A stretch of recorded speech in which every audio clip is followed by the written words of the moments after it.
We have come a long way.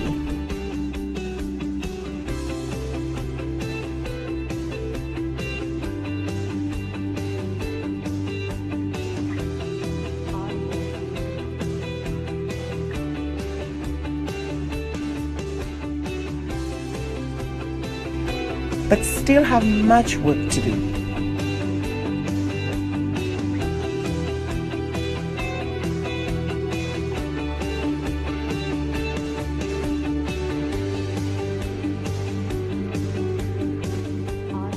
"70 years ago, an inter-American dream and promise was enshrined in the OAS Charter. We can deliver on this promise. Our future leaders are counting on us."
Me and my kids have been there for over an year right now.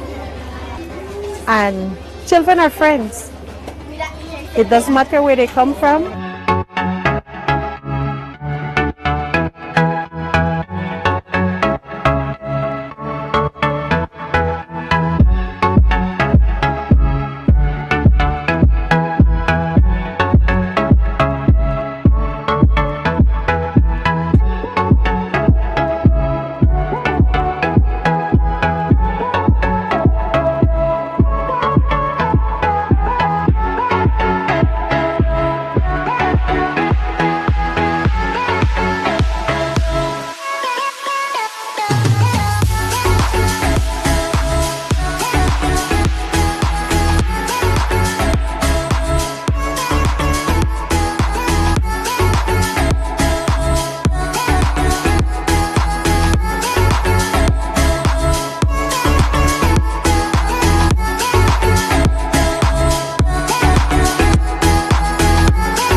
Nosotros estamos en una zona netamente selvática. La línea de adyacencia va desde el norte hasta el sur, va desde Modesto Méndez hasta Aguas Turbias, tanto en el norte como en el sur. Esta línea tiene 215 kilómetros de extensión.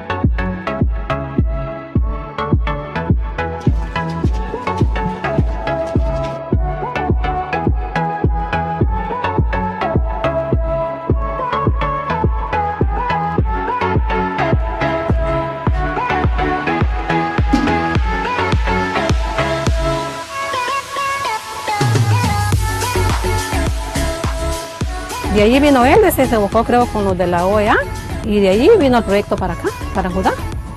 Y fue que lo dieron el terreno y lo dieron todo lo que era mano de obra y el material para hacer las casas que están ahorita. Y por ese motivo estamos aquí viviendo por ahorita.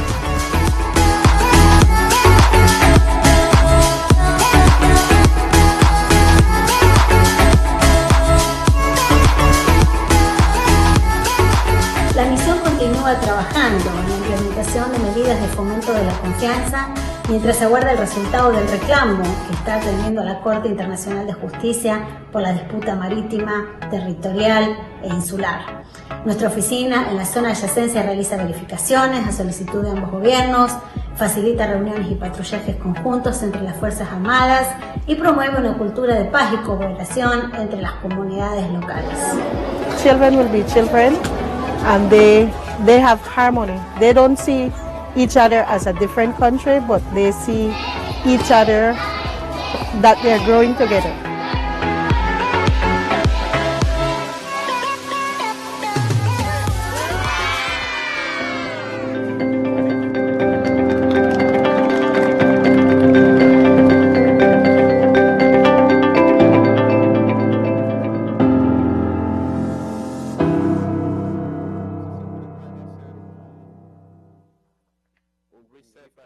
Para depurar los canales. Sí, no, aquí lo hice y me quedó andando a millón.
Hoy, esta organización es el guardián regional en defensa de la democracia, la libertad y los derechos humanos.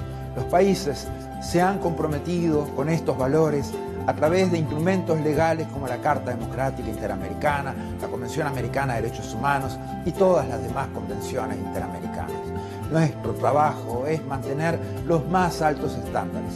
Debemos ser objetivos, analizar los hechos, denunciar cuando veamos corrupción, inequidad o amenazas a la libertad. En esos casos, no podemos ser neutrales.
More than 100 years since the inauguration of this building, the OAS headquarters, our institution still brings together the peoples of the Americas to address our responsibilities as a partnership of nations. As we look to the future, our work must also focus on the construction of a positive agenda that continues to favorably impact millions of lives every day.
development cooperation has always been a priority for the OAS.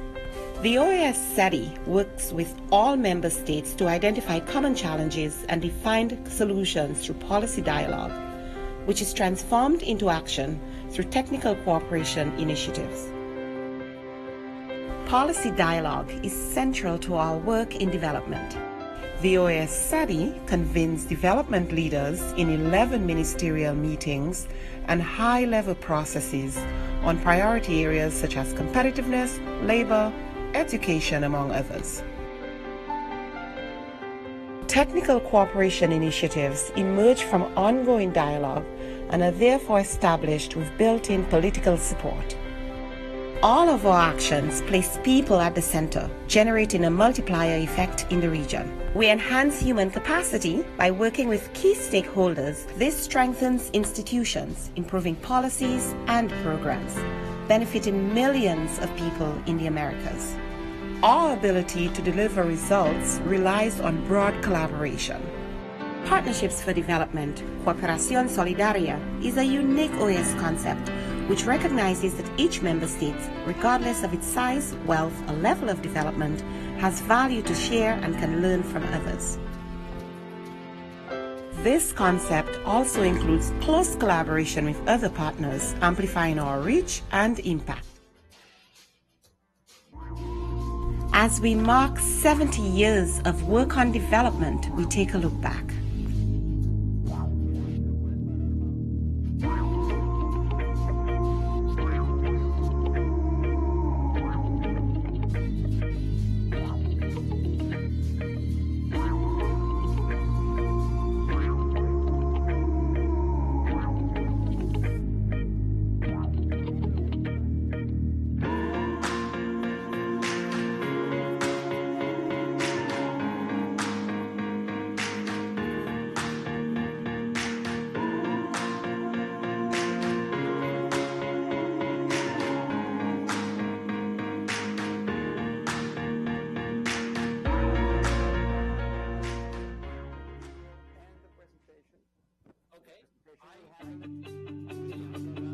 This long evolution, driven by member states, has fine-tuned our unique model to support inter-American development.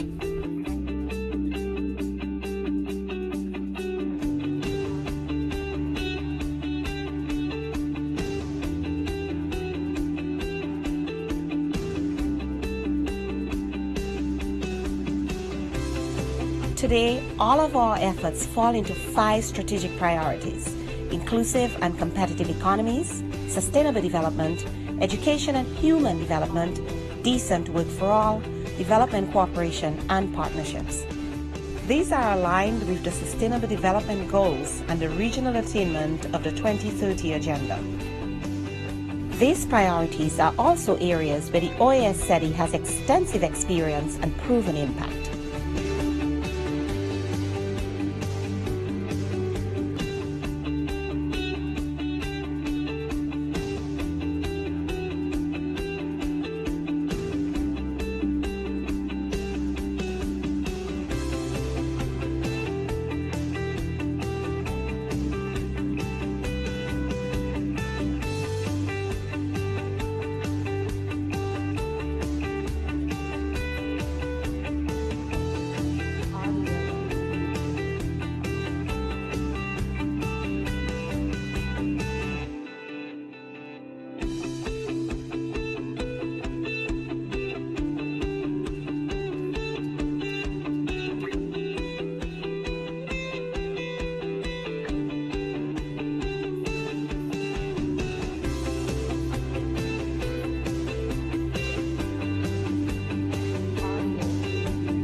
We have come a long way.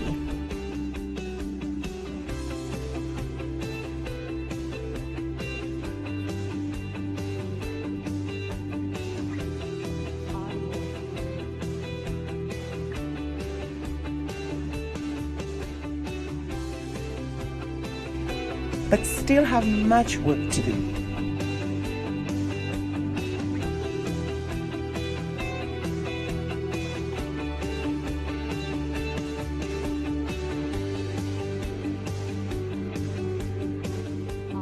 "70 years ago, an inter-American dream and promise was enshrined in the OAS Charter. We can deliver on this promise. Our future leaders are counting on us."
Me and my kids have been there for over an year right now. And children are friends. It doesn't matter where they come from.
Nosotros estamos en una zona netamente selvática. La línea de adyacencia va desde el norte hasta el sur, va desde Modesto Méndez hasta Aguas Turbias, tanto en el norte como en el sur. Esta línea tiene 215 kilómetros de extensión.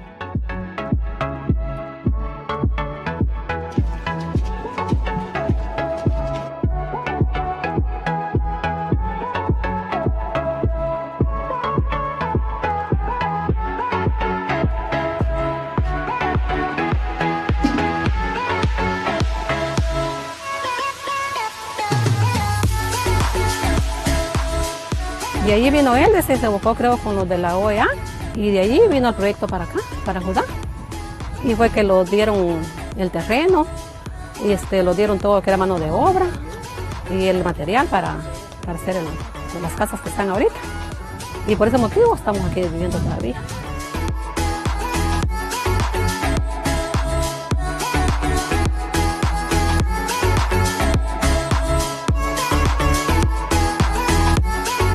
La misión continúa trabajando en la implementación de medidas de fomento de la confianza mientras aguarda el resultado del reclamo que está atendiendo la Corte Internacional de Justicia por la disputa marítima, territorial e insular.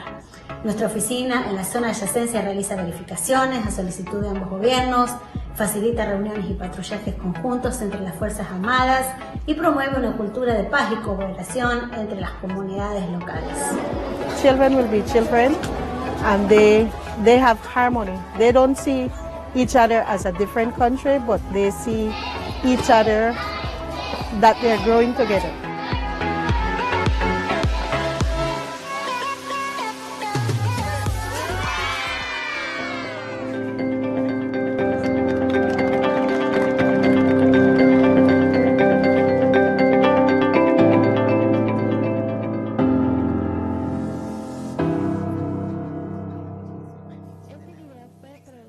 ayuda financiera de la Unión Europea. Perfecto.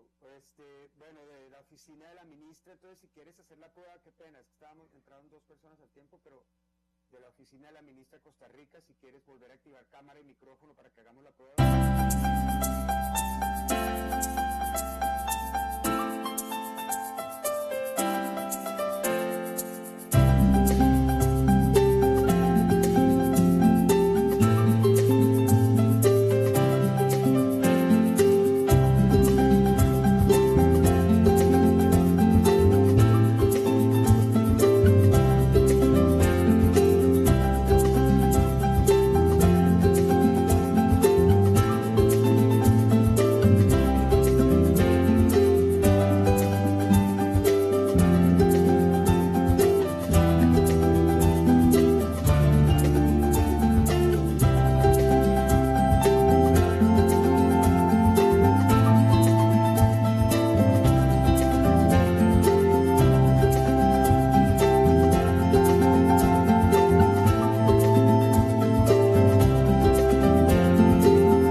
Hoy, esta organización es el guardián regional en defensa de la democracia, la libertad y los derechos humanos.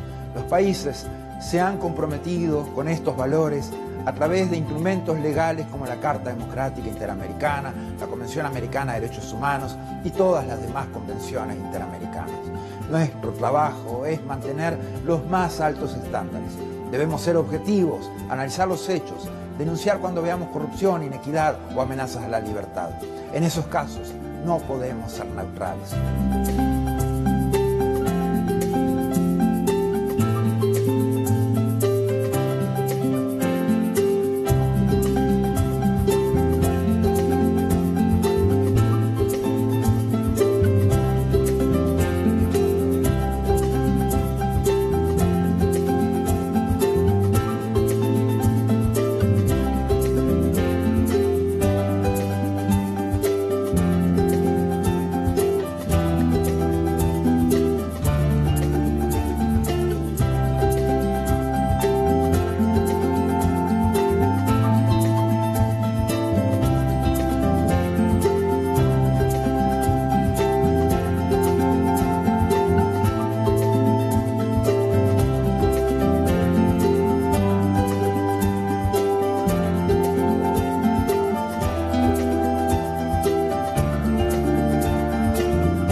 More than 100 years since the inauguration of this building, the OAS headquarters, our institution still brings together the peoples of the Americas to address our responsibilities as a partnership of nations. As we look to the future, our work must also focus on the construction of a positive agenda that continues to favorably impact millions of lives every day.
development cooperation has always been a priority for the OAS.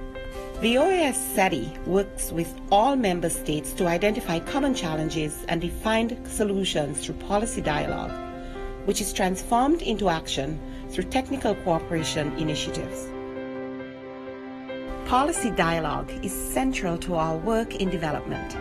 The OAS SETI convenes development leaders in 11 ministerial meetings and high-level processes on priority areas such as competitiveness, labor, education, among others. Technical cooperation initiatives emerge from ongoing dialogue and are therefore established with built-in political support. All of our actions place people at the center, generating a multiplier effect in the region. We enhance human capacity by working with key stakeholders. This strengthens institutions, improving policies and programs, benefiting millions of people in the Americas. Our ability to deliver results relies on broad collaboration. Partnerships for Development, Cooperación Solidaria, is a unique OAS concept which recognizes that each member state, regardless of its size, wealth, or level of development, has value to share and can learn from others. This concept also includes close collaboration with other partners, amplifying our reach and impact. As we mark 70 years of work on development, we take a look back.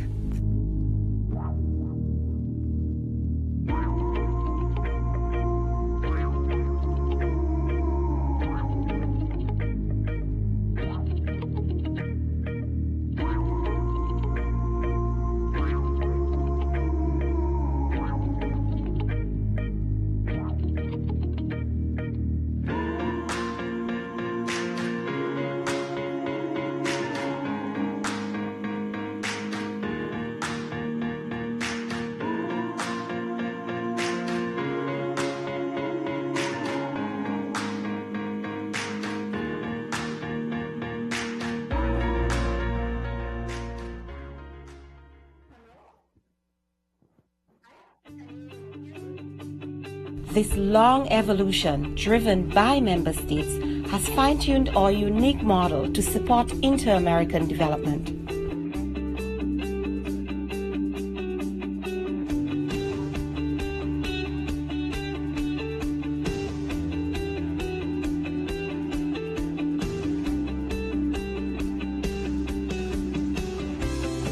Today, all of our efforts fall into 5 strategic priorities: inclusive and competitive economies, sustainable development, education and human development, decent work for all, development cooperation, and partnerships. These are aligned with the Sustainable Development Goals and the regional attainment of the 2030 Agenda. These priorities are also areas where the OAS SETI has extensive experience and proven impact.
We have come a long way.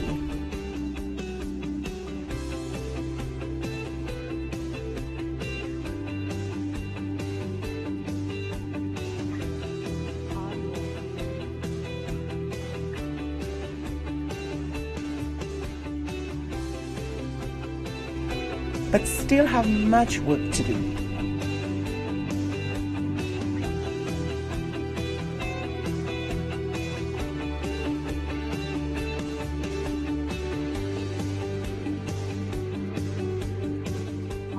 "70 years ago, an inter-American dream and promise was enshrined in the OAS Charter. We can deliver on this promise. Our future leaders are counting on us."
Me and my kids have been there for over an year right now. And children are friends. It doesn't matter where they come from.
Nosotros estamos en una zona netamente selvática. La línea de adyacencia va desde el norte hasta el sur, va desde Modesto Méndez hasta Aguas Turbias, tanto en el norte como en el sur. Esta línea tiene 215 kilómetros de extensión.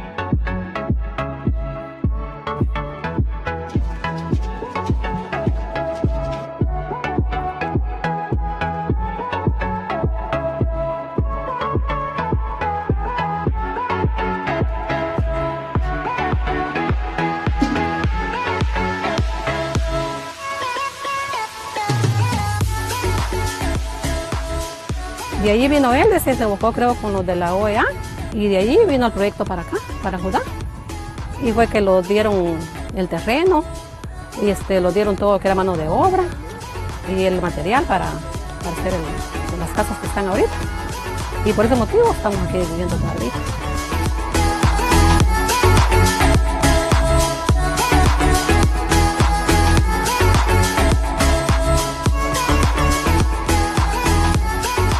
La misión continúa trabajando en la implementación de medidas de fomento de la confianza mientras aguarda el resultado del reclamo que está atendiendo la Corte Internacional de Justicia por la disputa marítima, territorial e insular.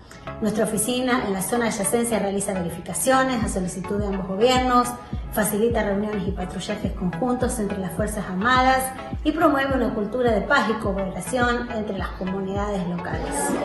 Children will be children, and they have harmony. They don't see each other as a different country, but they see each other that they're growing together.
Esta organización es el guardián regional en defensa de la democracia, la libertad y los derechos humanos.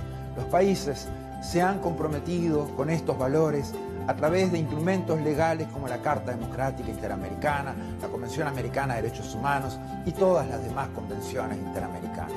Nuestro trabajo es mantener los más altos estándares. Debemos ser objetivos, analizar los hechos, denunciar cuando veamos corrupción, inequidad o amenazas a la libertad. En esos casos no podemos ser neutrales.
More than 100 years since the inauguration of this building, the OAS headquarters, our institution still brings together the peoples of the Americas to address our responsibilities as a partnership of nations.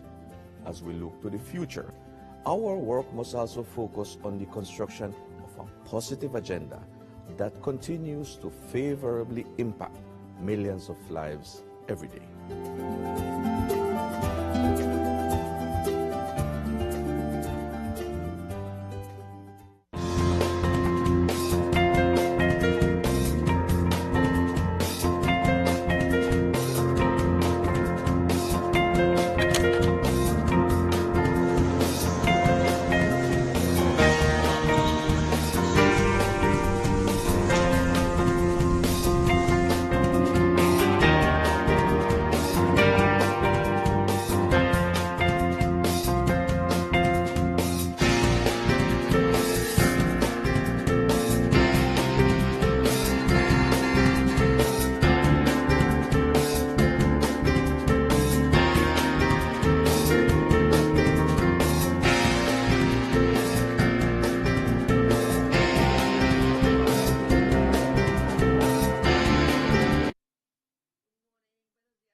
Pero hay solo Francia y no puedo cambiar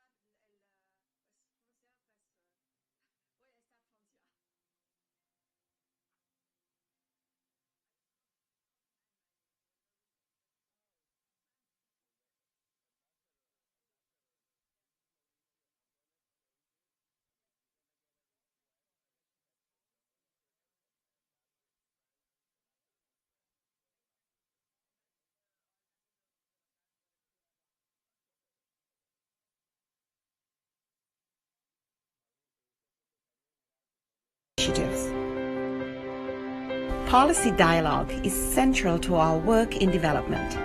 The OAS study convenes development leaders in 11 ministerial meetings and high-level processes on priority areas such as competitiveness, labor, education, among others. Technical cooperation initiatives emerge from ongoing dialogue and are therefore established with built-in political support. All of our actions place people at the center, generating a multiplier effect in the region. We enhance human capacity. Good morning, everybody. Honorable Minister Andrea Mesa, Minister of the Environment and Energy of Costa Rica, His Excellency Luis Almagro, Secretary General of the Organization of American States, Her Excellency Anne de la Blache, Ambassador and Permanent Observer of France, Her Excellency Yolande Yvonne Smith, Ambassador of Grenada to the United States and Permanent Representative to the OAS, distinguished ambassadors and permanent representatives who are joining us on this webinar, our panelists who are joining us today, Dr. Francois Galgani, Dr. Ben Kurtman, Dr. Juan Pablo Bonilla, Mr. Mark Magrid, thank you so much for being here with us today for this important discussion on Caribbean maritime economies, climate, and biodiversity challenges. To begin our discussion, I would like to introduce our co-organizer, or I should say our main organizer of this event, Ambassador Anne de la Blache of the Permanent Mission of France. Ambassador de la Blache took up her current position of Permanent Observer of France to the OAS in September 2018. A career diplomat, Ambassador de la Blache previously occupied several positions abroad and in Paris. Prior to her current position, she served as Ambassador of France to Botswana, Senior Counselor at the French Embassy to the United States, Director for Training and Recruitment, Political Advisor in Madrid, Spain from 2000 to 2004, and in Brussels, Belgium, Director for West Africa and Special Advisor for Financial and Economic Affairs in the African Department. She was also Deputy Director for Central America and the Caribbean. Ambassador de la Blache is a passionate supporter of biodiversity and an advocate of women's economic empowerment. Ambassador, you have the floor. Secretary General Luis Almagro, Minister Andrea Mesa, my dear colleague Yolande Smith from Grenada, Executive Secretary Kim Osborne, and all of you. I'm very happy to see you, and a special hello to Mark, and Mark from Geneva, and to Dr. Bonilla and all the panelists who will accompany us today in this webinar. So I'm really pleased to sort of welcome you and to this event that we organize, as Kim Osborne said, with the Office for Science and Technology of the French Embassy to the United States and with the organization American States. I'd like to especially recognize Mrs. Kim Osborne, who is the OAS Executive Secretary of Integral Development, and I'd like to thank the OAS technical team for their invaluable support, as well as the OAS interpreters. This week marks the 5th anniversary of the adoption of the Paris Agreement, which will be celebrated in a few days with the Climate Ambition Summit in the run-up to COP26 next year. 2021 will also be an important stepping stone on the biodiversity agenda, with the launch of the United Nations Decade of Ocean Science for Sustainable Development, the IUCN Congress, the One Planet Summit, among other important international events. 5 years after the Paris Agreement, there is a new awareness of the importance of an integrated and strengthened strategy, addressing both the mitigation of climate change and the protection of biodiversity in the interest of human activity, economic prosperity, global health, and food security. The road towards COP26 is critical in this regard. The coronavirus pandemic and the devastating crisis it generated are not over yet, but this very difficult year, 2020, now draws to its end with new hopes as scientific research progresses and vaccines are looming on the horizon. While economic recovery pathways are being worked on everywhere, there is an opportunity not to be missed. Addressing climate and biodiversity challenges in a shift towards sustainable and nature-friendly economic growth needs a decisive collective action, the support of the international community and governments, as well as the private sector and civil society. The American region is particularly concerned by these challenges, while it has been dramatically hit by the pandemic. The GDP in the Caribbean Latin America area is expected to fall by 9% in 2020. The Caribbean area is particularly vulnerable. According to CELAC, every year, the Caribbean area spends $3 billion on loss and damage caused by climate change, which shows the importance of giving priority to a sustainable development economy. Caribbean countries, mainland or islands, especially small island development states, are regularly devastated by hurricanes linked to climate change and the rising of sea temperature. It happened to the Bahamas last year, and last month to Central American countries from Mexico to Colombia with hurricanes Eta and Iota. The increase of ocean temperature, as well as humanly responsible behavior, threaten the biodiversity of the sea and of the coastal areas, putting in jeopardy tourism or fisheries, so important for these maritime economies, as well as food security and health. It's never too late, and working together, we can make a difference. We're clearly at a crossroads with the pandemic crisis recovery and the important climate and biodiversity agenda next year. It's up to all of us now to take action. The Honorable Andrea Mesa, Minister of Environment and Costa Rica, will be our keynote speaker. Costa Rica is famous for its leadership in addressing climate change and protecting biodiversity as part of a dynamic economic development template. The country indeed received the United Nations Environment Programme's Champion of the Earth Award last year. Costa Rica and France are two countries co-chair the High Ambition Coalition for Nature and People, an initiative of Costa Rica originally.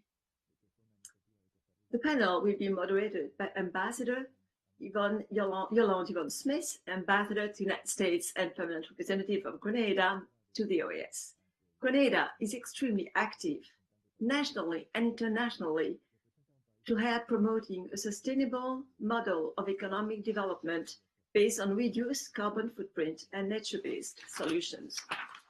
Ambassador Smith will introduce our three high-level panelists who will bring a scientific and economic perspective to our topic. After the panel and discussion, we'll listen to the International Union for Conservation of Nature's point of view. Mr. Marc Magot is the manager of the IUCN Congress that will take place in France next year, well, hopefully.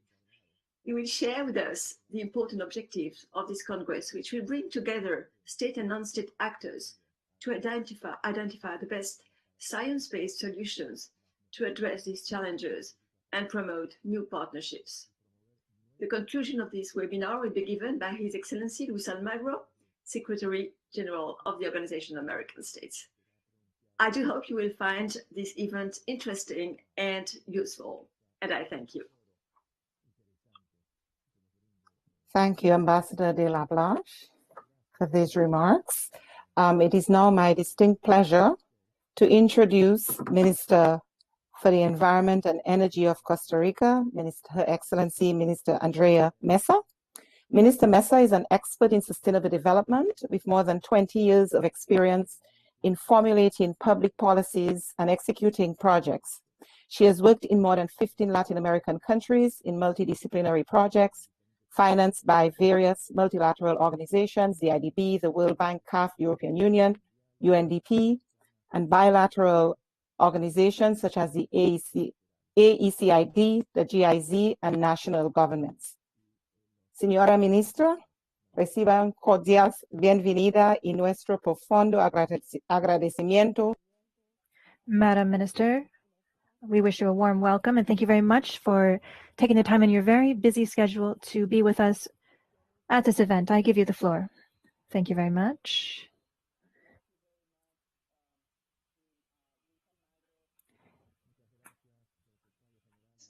Kim Osborne, thank you for those kind words. Ambassador Anne de la Blanche, Ambassador Yolande Smith from our country, Grenada, who is also a champion in all these climate change elements.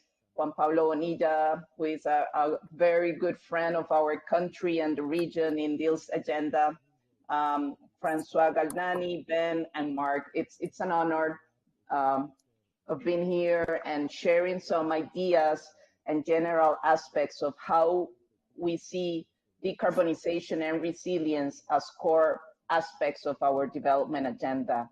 And this is the first element that I would like to highlight when in this celebration of, of the 5th anniversary of the Paris Agreement. What we see is that it's a unique opportunity to really make and bring progress to our societies, to our economies.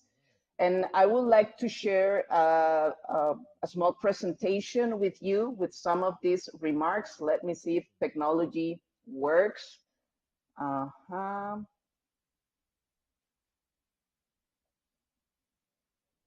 Mm-hmm. Mm-hmm. Do you see the presentation? Yes, we do. Okay, okay. So one of the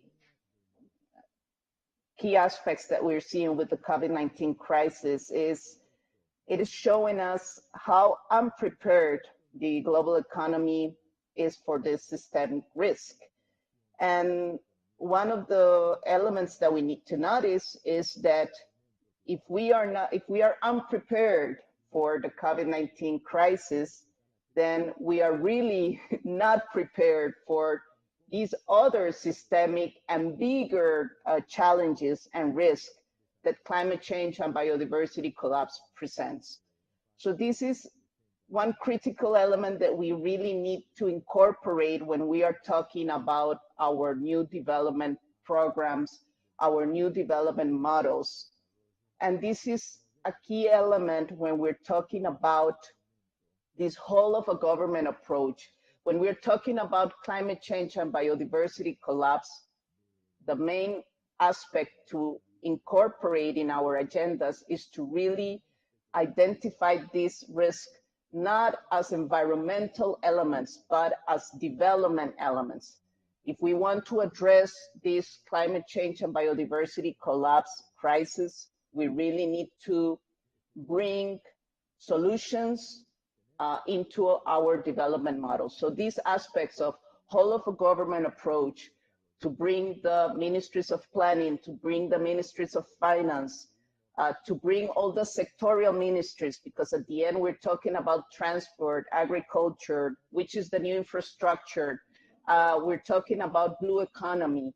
We really need to bring then the whole government and start defining which are the kind of investments that we need to implement in order to achieve what the scientific community is telling us that are the aspects that we need to achieve. And basically with the Paris Agreement, we have there which are the goals as global community that we need to achieve in order to stop climate change. And also in terms of biodiversity collapse, we're also hearing science community telling us that in the same manner that we have the 1.5 temperature goal for Paris Agreement, we also need to have some specific goals for the protection of land and terrestrial and marine areas. And this is the 30% of the planet, the protection of the 30% of the planet. And this is also a critical element that we need to achieve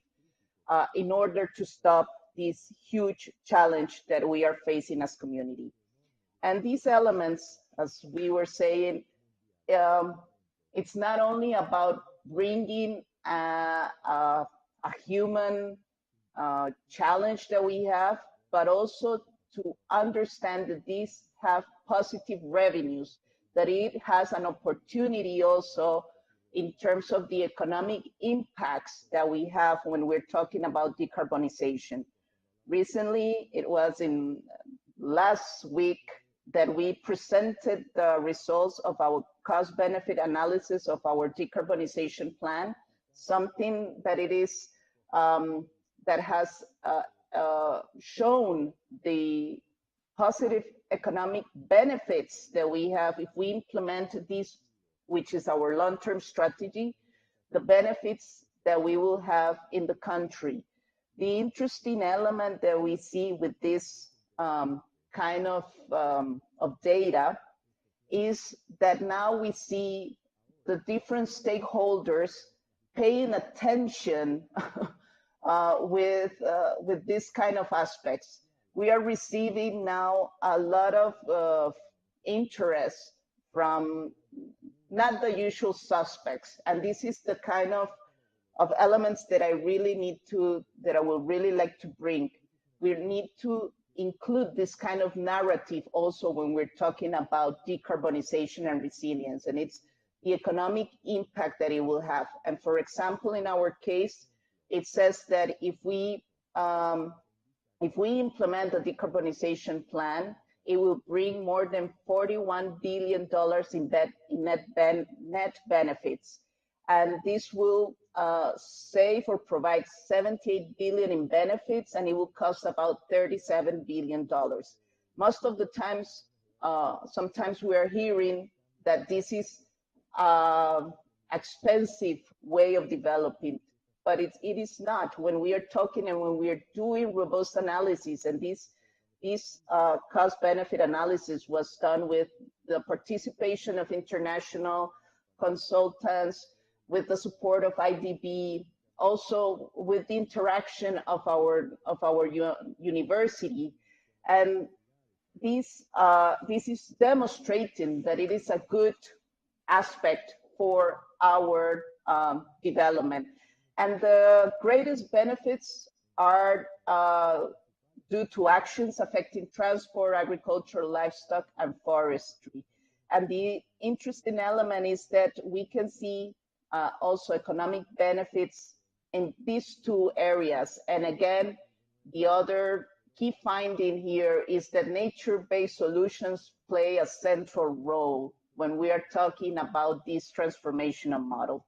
So with this kind of data, what we are now doing is also having these other conversations with the different sectorial ministries, having a prioritization of the kind of investments that will generate jobs and a lot of green and blue jobs. And it's the kind of conversations that our citizens are expecting. It is not an easy time, and we all know that we are facing complex times with the small fiscal spaces in our economies. But even with this complex time, we have the opportunity to make the right decisions in what are the kind of investments that will allow us to achieve the Paris goals, that will allow us hopefully also to achieve the ambitious goals that we need to have in the post-2020 framework of the CBD at the international level, and that will not, and that will also bring us to welfare and the kind of integration of the different development aspects that we want to achieve. The other critical element that I would like to bring to this conversation is that, as the ambassador mentioned, we are promoting the High Ambition Coalition for Nature and People as a science-based coalition formed by over 40 inter-regional countries with the central goal to protect 30% of the planet by 2030, as well as achieving an ambitious post-2020 framework. Also, Grenada, represented here today, was one of the first countries to support this coalition, and our aim is to reach the support of 50 member countries by the beginning of next year for the official launch of this coalition at the One Planet Summit. But we know that we are facing big challenges, and this 30%, this 30 by 30 goal is also a very important political demand that we have right now. Because if we don't address biodiversity loss, And if we are not, if we don't succeed also in stopping biodiversity loss, we will not be able to achieve the Paris goals. And this is something that we really need to understand. And that oceans also are a critical part of all these integral solutions. We are seeing the devastating impacts of these extreme weather events, hurricanes, and we know that we have the technology, we have the science, we have the solutions and even the resources there to really do transformational changes. But we need to have clear political vision. We need to have long-term views and long-term plans to achieve these transformational changes and to continue bringing multilateralism also as part of these important solutions.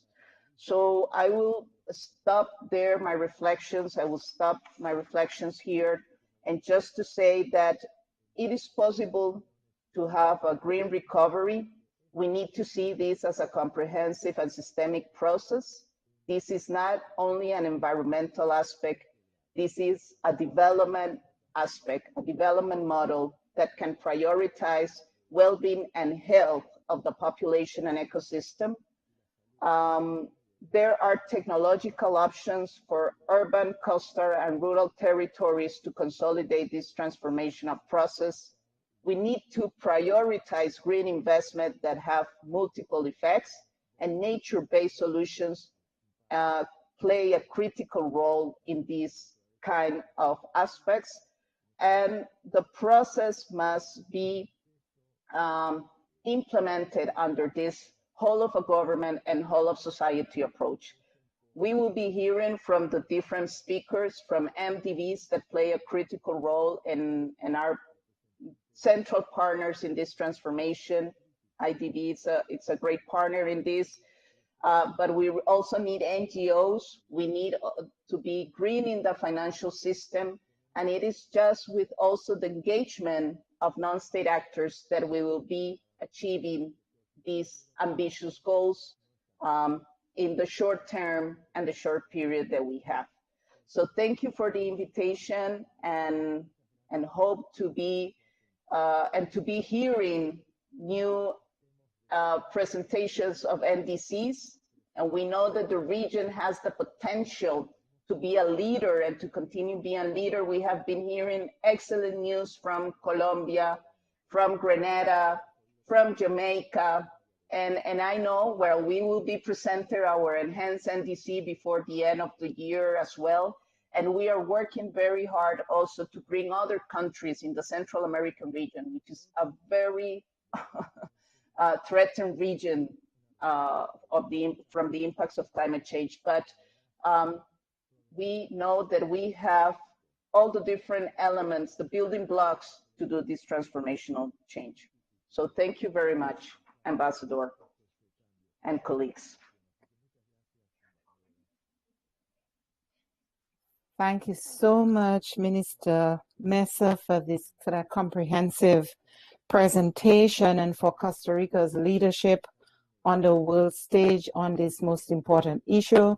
I'm very pleased to note that Costa Rica will be hosting, or is expected to host, COVID notwithstanding, the OAS Ministerial on Sustainable Development under the theme Decarbonization for Sustainable Development. We hope that all our member states will join us and Costa Rica, whether it be virtually or in person, and to build consensus around this most critical issue. Thank you so much. At this time, I would like to, Ambassador, I think we have a small deviation from our program. Secretary General Almagro unfortunately has to leave. So he would like to do his comments before, to express his support for this initiative before having to leave. I apologize for but that's a part of the nature of the SG's job. And so SG, if you could please take the floor, we're a little bit out of order, and then we'll go to the panel.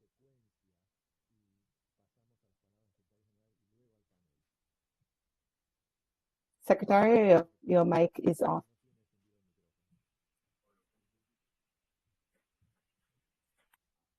sorry for the person I'm taking place now.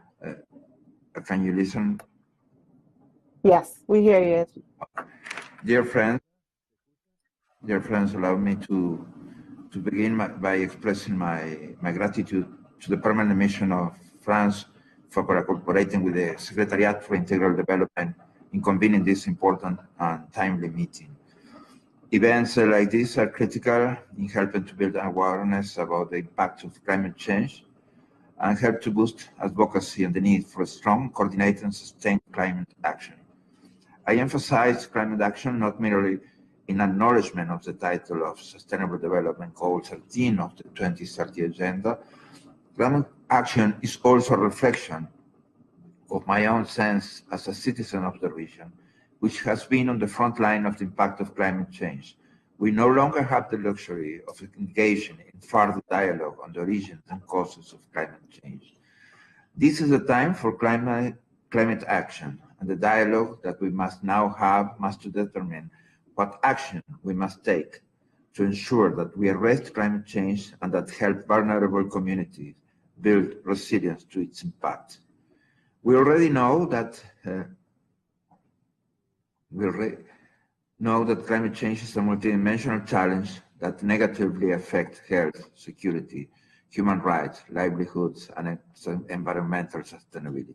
However, the biggest threat that climate change poses is to the development prospects of small and vulnerable countries.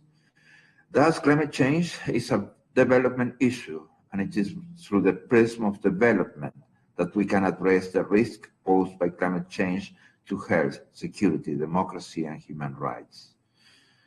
I believe this is why the framers of the 2030 Agenda for Sustainable Development, who include many of our own member states, incorporated climate change among the 17 Sustainable Development Goals.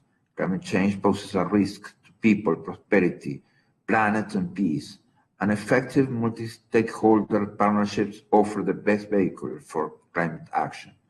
Against this background, the resolutions emanating from the meetings of ministers and high-level authorities of the OAS have provided us with some clear ideas regarding some of the actions we can take to assist our member states to build resilience to climate change, particularly as it relates to natural disasters. Resilience has become critically important given the increased prohibited cost associated with disasters over the past decade. But the resilience building agenda is too big for any one stakeholder to address acting alone, and simply bringing together stakeholders, whether at the national, subnational, regional, or global level, is not enough. Effective, focused, and sustained coordination among stakeholders is paramount to provide countries with integrated and comprehensive support. It is clear from our discussions that with the right support, member states can apply a multidimensional and integrated approach to climate action that encompasses its economic, social, environmental, scientific, and technological aspects.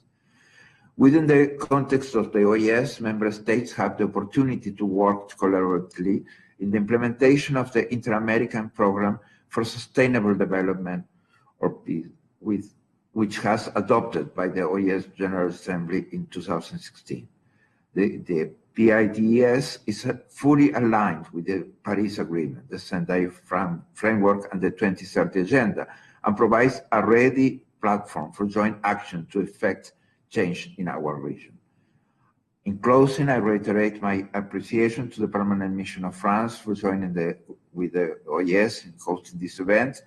I trust that this is merely the beginning of a long and productive partnership that will bring real and durable benefits to the OAS member states as they seek to build their resilience to climate change. Very nice to see some friends like the Minister of Environment of Costa Rica and my dear friend Yolande. My best regards. Ambassador, thank you very much for this opportunity. Kim, thank you very much for this special arrangement. Thank you. Thank you, Secretary. We really appreciate your being here with us. Thank you for taking the time, and all the best with the next meeting. Moving on to the next item on the agenda, which is our panel discussion. I would like to introduce our moderator for today, Her Excellency Yolande Yvonne Smith of Grenada. Ambassador Smith was appointed Grenada's ambassador to the United States in November 2018 and serves simultaneously as Grenada's permanent representative to the Organization of American States. Ambassador Smith has over 25 years in the diplomatic service. Prior to her appointment, she was Deputy Consul General at the Consulate of Grenada in Miami from 2015 to 2018.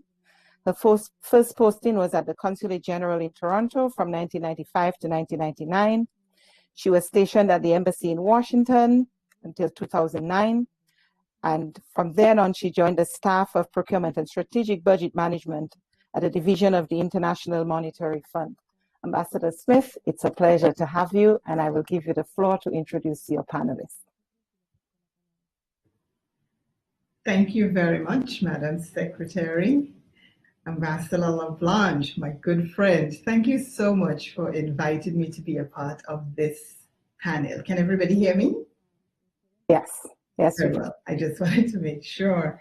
And Madam Minister, thank you so much for the work you have been doing and for acknowledging the countries of CARICOM that are trying to keep up with this challenge that we're faced with. I think the meeting today is so fitting because traditionally we've been discussing climate change and we've been discussing biodiversity.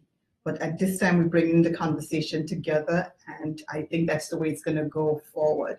Of course, for CARICOM Islands, we depend on the ocean for tourism, for food, for trade, for recreation even, and for transportation. So when we talk about warming up the oceans, we talk about the intensity of hurricanes, that is a major, major blow to our region, and of course the economic fallout as well. So we're very happy that we're having this discussion today, and I am thrilled and I'm happy to introduce our panelists. I'll do them one by one. I think our first will be Dr. Galgani, Francois Galgani, who is the project manager of IFIRMA, a board member of the EU Horizon European Mission Starfish on Oceans. He specializes in marine environmental science and marine litter with over 160 peer-reviewed articles and reports to the EU Commission. Francois Galgani is chairman of the European DG Environment MSFD Group on Marine Litter, co-chairing the UN GESAMP Group on Plastic Pollution and member of various international technical groups on marine litter. Also the UNEA Science Advisory Committee, the G7, G20 groups on sea-based sources of litter, regional sea conventions. Francois Galgani is also the editor-in-chief of the scientific journal Marine Pollution Bulletin and convener of the chapter Marine Litter on the UN World Ocean Assignment 2. I want to thank you so much, Dr. Galgani, for being part of the panel today, and we look forward to your presentation. Hello, good afternoon, good morning all. Thank you for the invitation. Thank you for the introduction, Madam. I'm very happy to be with you today. I will try to give you some view on what is done actually for Marine Litter worldwide, and also discuss the regional differences. So I hope you can see my presentation. Yes, and while you're pulling that up, I just want to remind or to advise everyone that we do have interpretation from French to English and Spanish. Okay, I will try to speak in English. Okay, well, thank you. So I think that the question is about how to solve the problem of marine litter and what are the interactions between marine litter and biodiversity and climate change and all new issues. I mean, this new issue of marine litter is now entering the political agenda of different countries and institutions. And what is important to understand is that, I mean, there is without healthy ocean and water, there is just simply no life on Earth. So, I mean, it's something like very critical at this stage. And we have different challenges to reach what we call healthy ocean. I mean, these are including the consideration of human footprint, climate change, the lack of understanding and knowledge, I would say, and also inadequate governance in many, many areas worldwide. Moral litter, in fact, is a very pervasive pressure. It's everywhere, really everywhere. I mean, down to the Arctic. I went there in 2003 and we found about this polar cycle, very deep, 5,500 meters, but it has been now experimented everywhere. We found plenty of. It's the most abundant damaging component is plastic, and it's just related to the longevity because it may stay for centuries on the bottom of the sea. So we know that there are more than 3 trillion plastic pieces that are floating at the surface of the sea, and we may expect annual input of up to 40 million tons every year. So it's a real problem with different types of impacts, environmental, such as entanglement of species, the most important type of impact, also ingestion by different species, contamination and so on. Social impacts, I mean, changing the way the people are behaving in some countries. Economic impact, it has been evaluated at the level of $12 billion every year. So it's something like we may have to save money acting against moral litter, with also some impact on numerous things. I mean, seafood, for instance, may be affected by microplastics. We have spills, we have injuries on beaches because of metal, glasses, chemicals, and so on. And so overall, I mean, it's a very important problem that is coming again in the political agenda these days. So there are already some global initiatives to solve that problem of moral litter. I mean, United Nations. What is interesting is that UNEA, United Nations Environmental Program, had held a meeting last week, and they did decide and discuss better to engage I mean, all the countries to a global convention on moral litter, and probably larger than moral litter, just plastic pollution that may be more consequent in terms of management and policies. So we have also the G7, G20 with some regularly moral litter coming in the declaration from either the ministers of head of governments, IMO, different UN institutions that are covering different part of. What is interesting also is that we have regional sea conventions, and the one from the Caribbean, for instance, is very active in the field. And so there is a chance to have something like working all together. And this is what UNEA and G7 and G20 are supporting, actually. And I think that, I mean, all region will have to play an important role in that. So just some examples of what has been done in Europe. So science, for instance, on the left, you have the mapping of different types of litter on the seafloor, at the surface, microplastics, and so on. And on the right, I mean, interestingly, Europe, I mean, the fastest directive that has been launched by European Commission is the one on the plastic pollution. It was been done in 2019. It just took 7 months to launch that directive with a lot of consequence. For instance, the ban of different types of single-use plastic, recovery of plastics from after fishing, for instance. So a lot of initiative. I will not go in detail, but it's interesting that to see that there is a lot of action done, probably because it's not like climate change, something like very difficult to understand. It's not conceptual. It's really everyday life. And for that reason, I mean, the social demand is very, very important. It is the most important interest of the general public. Actually, we had a poll that was done recently in France, and we know that, I mean, the people are really following that field. So beside the European Commission launched a mission, Starfish, and they are planning to implement a lot of measures like recycling plants, dispatched everywhere in Europe, also improving the wastewater treatment. But Europe is not the most active, I would say. I mean, the Western Caribbean, the Caribbean region also has some information about floating microplastics, deep sea litter, floating litter, and so on. I mean, the specialists already know that waste and wastewater are the most pervasive source of marine pollution in that region. LDFG, so what we say abandoned, lost, or derelict fishing gear is a key component of moral litter in the Caribbean. And tourism is also important as a source of moral litter. So you see the different types of information you have.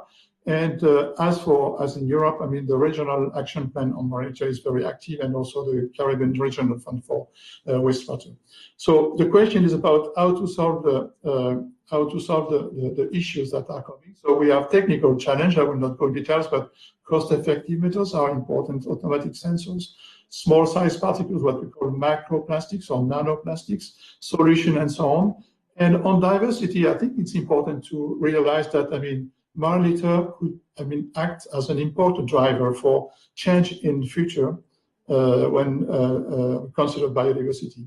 Just after the tsunami in Japan, just the tsunami, it was more than 5 million tons of debris that came to the sea. And part have been traveling to the United States. And in 6 years only, it was something like 300 new species, large species, and not microorganisms, but just for the large, what we call macrofauna, 300 different new species for North America. And we don't know so much about, I mean, what will be the impact of that. And I mean, it could be the same everywhere, as you will see, for instance. You know that, I mean, marine litter is moving across the oceans. And on the left, you can see, for instance, where the litter waste that are coming from Europe are traveling to. And typically, with the Alizé equatorial currents, they are going to the west, to the Caribbean Sea. So this is an example that, for sure, I mean, Caribbean will receive some new species from Europe. And so it could be, I mean, very important in terms of impact on biodiversity, but we don't know so much. And we do have a real question, not only, I mean, at local level or regional. We understand that, I mean, any city can ban the smoking on beach to avoid having cigarette butts, for instance. But we have also to address the issue, I mean, largely, globally, I would say, and it's quite important that, I mean, each region contribute to that. I just want to thank you very much for listening to me. Before I stop, I would like to share something different. You will see. It's about. I will switch to. I will switch to another. Some images only, and have a look. You can see the image. Hello? Yes, we can. We can. Yes. Yeah. Okay. So just have a look. This is. These are the.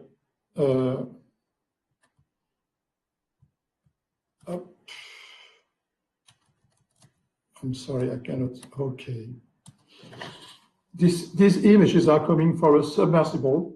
My institution, IFREMER, is owning and operating some submersibles very deep. And it is 8 kilometers offshore. It's from the Côte d'Azur, and it's 2,200 meters. And you see, I mean, the feeling in the Mediterranean, but I mean, I know it's the same in China, offshore China. I know it's the same also in the Atlantic Ocean. And probably we may find this kind of situation everywhere in front of large cities, even far from. But you see that, I mean, the deep sea is accumulating litter, and we don't know anything about impact, long-term trends, and so on. And that becomes a real question. I mean, the feeling is like a carpet, where you put all the dust, I mean, under the carpet, and it has been for decades now, and we don't know how to solve that. Thank you very much. Thank you very much, Dr. Galgani, for this enlightening presentation, and for bringing to the forefront the fact that our behaviors and the way we treat the ocean affect, whatever we do on land affects the ocean. We litter, then we run the risk of not being able to solve the problem of climate change. Thank you so much for that presentation, among other things. And I just want to remind everyone that we'll have a question and answer segment at the end of all the presentations.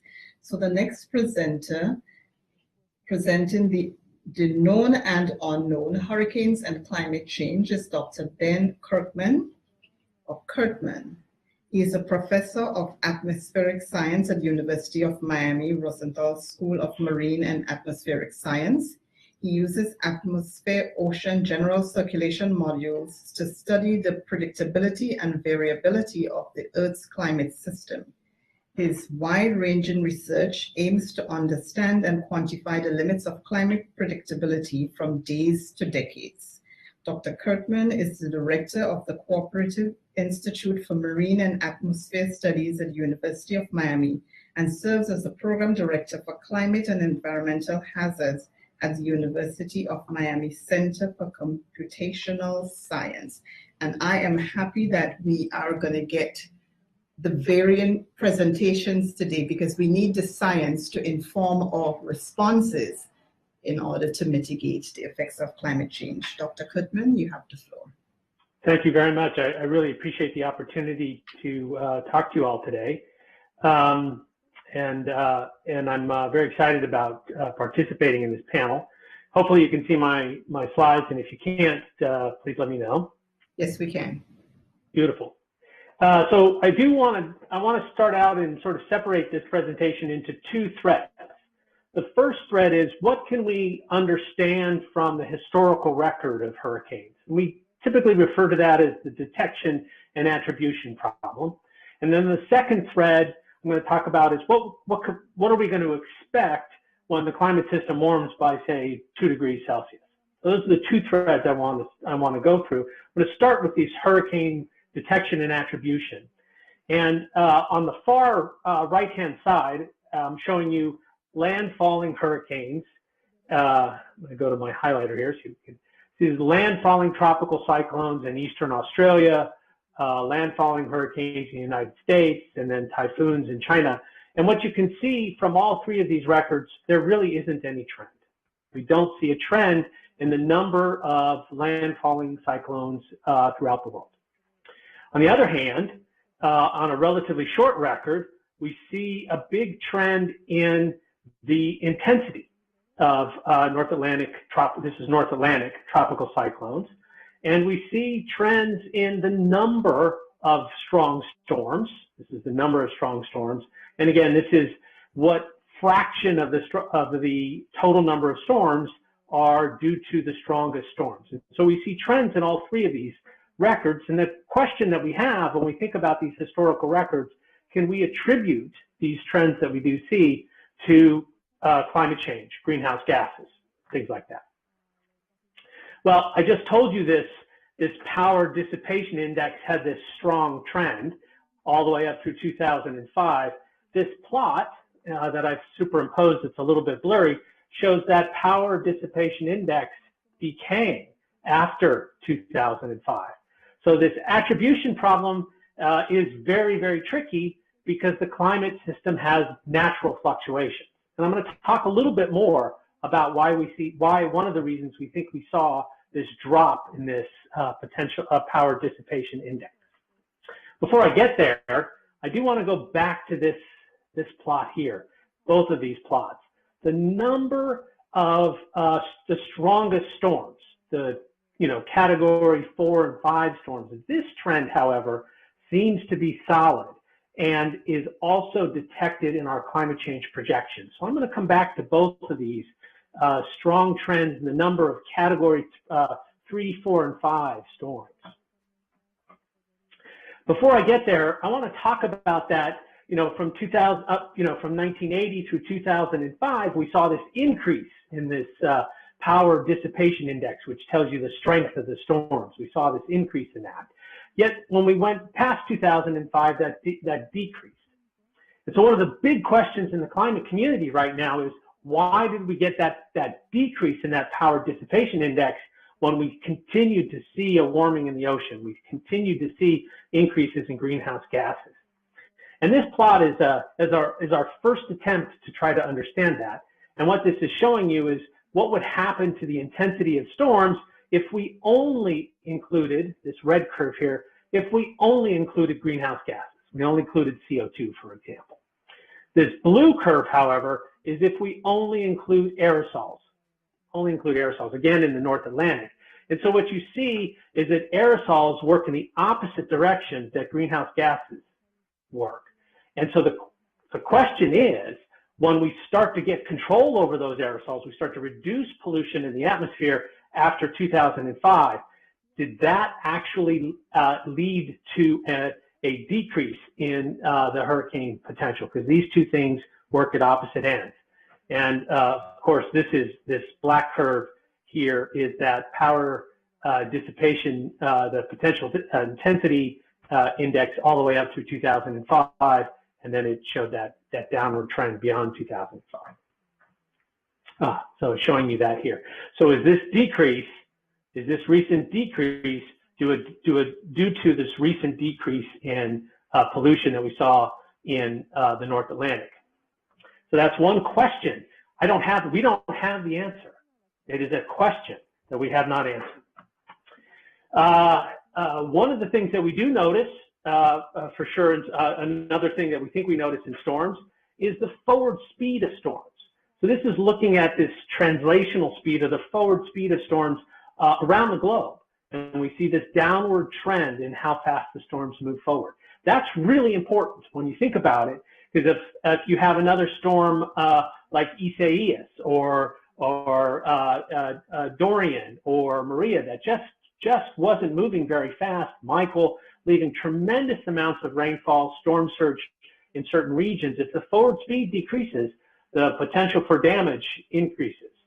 And then this is looking over the North Atlantic and Caribbean, and you can see over land, we see a strong indicator of a decrease in forward speed in the North Atlantic and Caribbean. To get to my second thread here is how do we think about what's going to happen in the future? And I want to take I want to carve that into two pieces, and that's to use the climate change simulations that we've done through the IPCC process that many of you are aware of. That's one attack, and to look at when you have different emission and concentration scenarios, how does that affect storm frequency and intensity?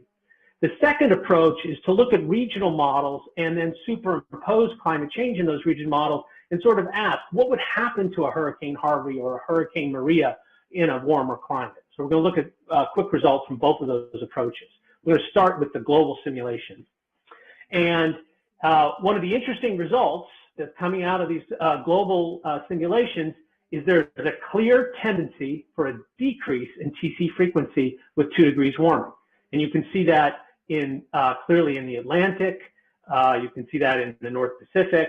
You can see that pretty much around the globe, that there's a decrease in the total number of tropical cyclones with 2 degrees of warming. And this would be valid for the next, the middle of the century and beyond. However, the problem with it is that there's a very robust tendency for an increase in tropical storm intensity with 2 degrees warming.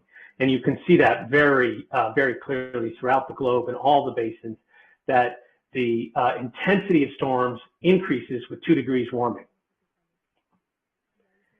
And also very dramatic, a robust tendency for an increase in the rain rate associated with tropical storms with the 2 degree warming.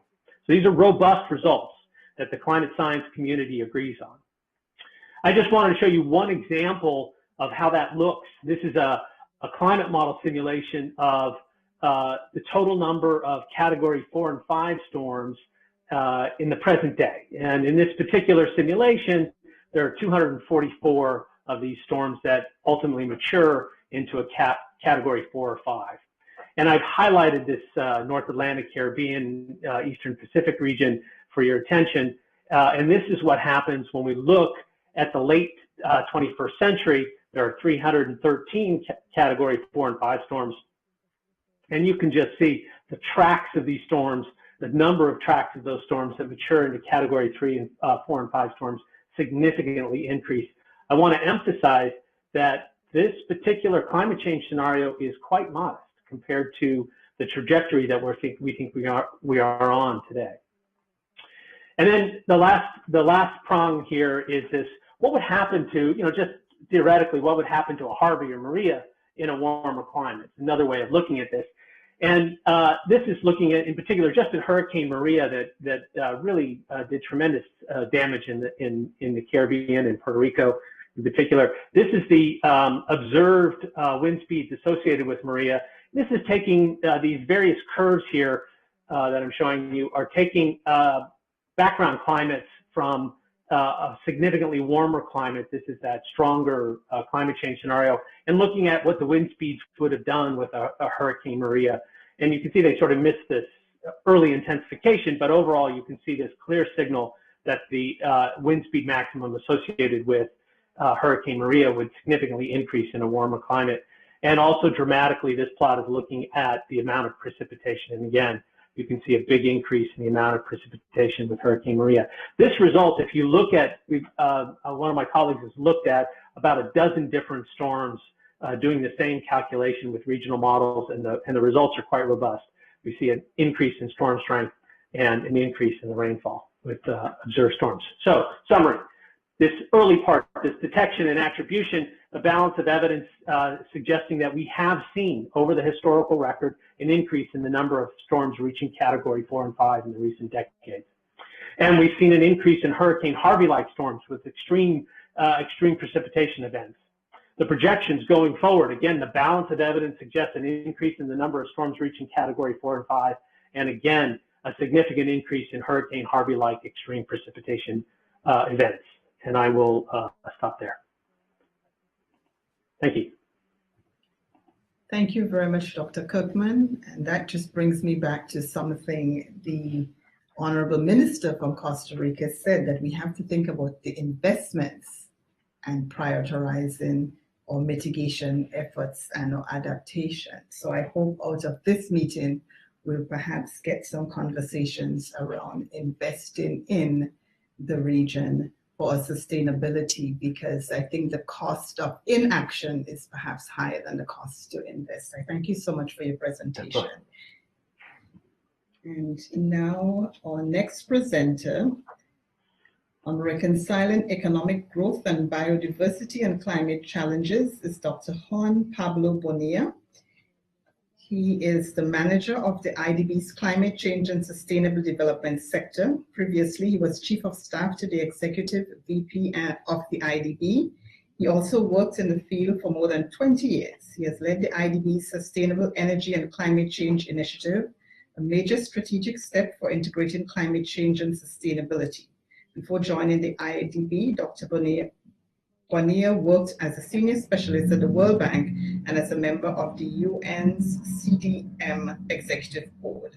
In Colombia, after serving as the executive director of the think tank Fundasorelio, of course my Spanish is horrible, and the national environmental manager of ANDI, he launched a new initiative such as the National Climate Change and Biotechnology Policy as principal advisor to the country's vice president. He served as Deputy Minister of Environment and Acting Minister of Environment, Housing and Territorial Development.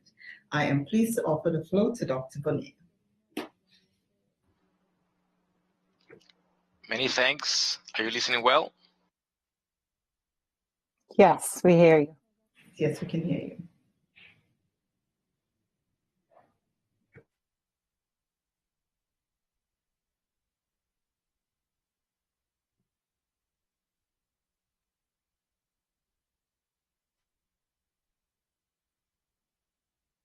Juan Pablo, I think we've lost you. I was just about to say, did we lose him?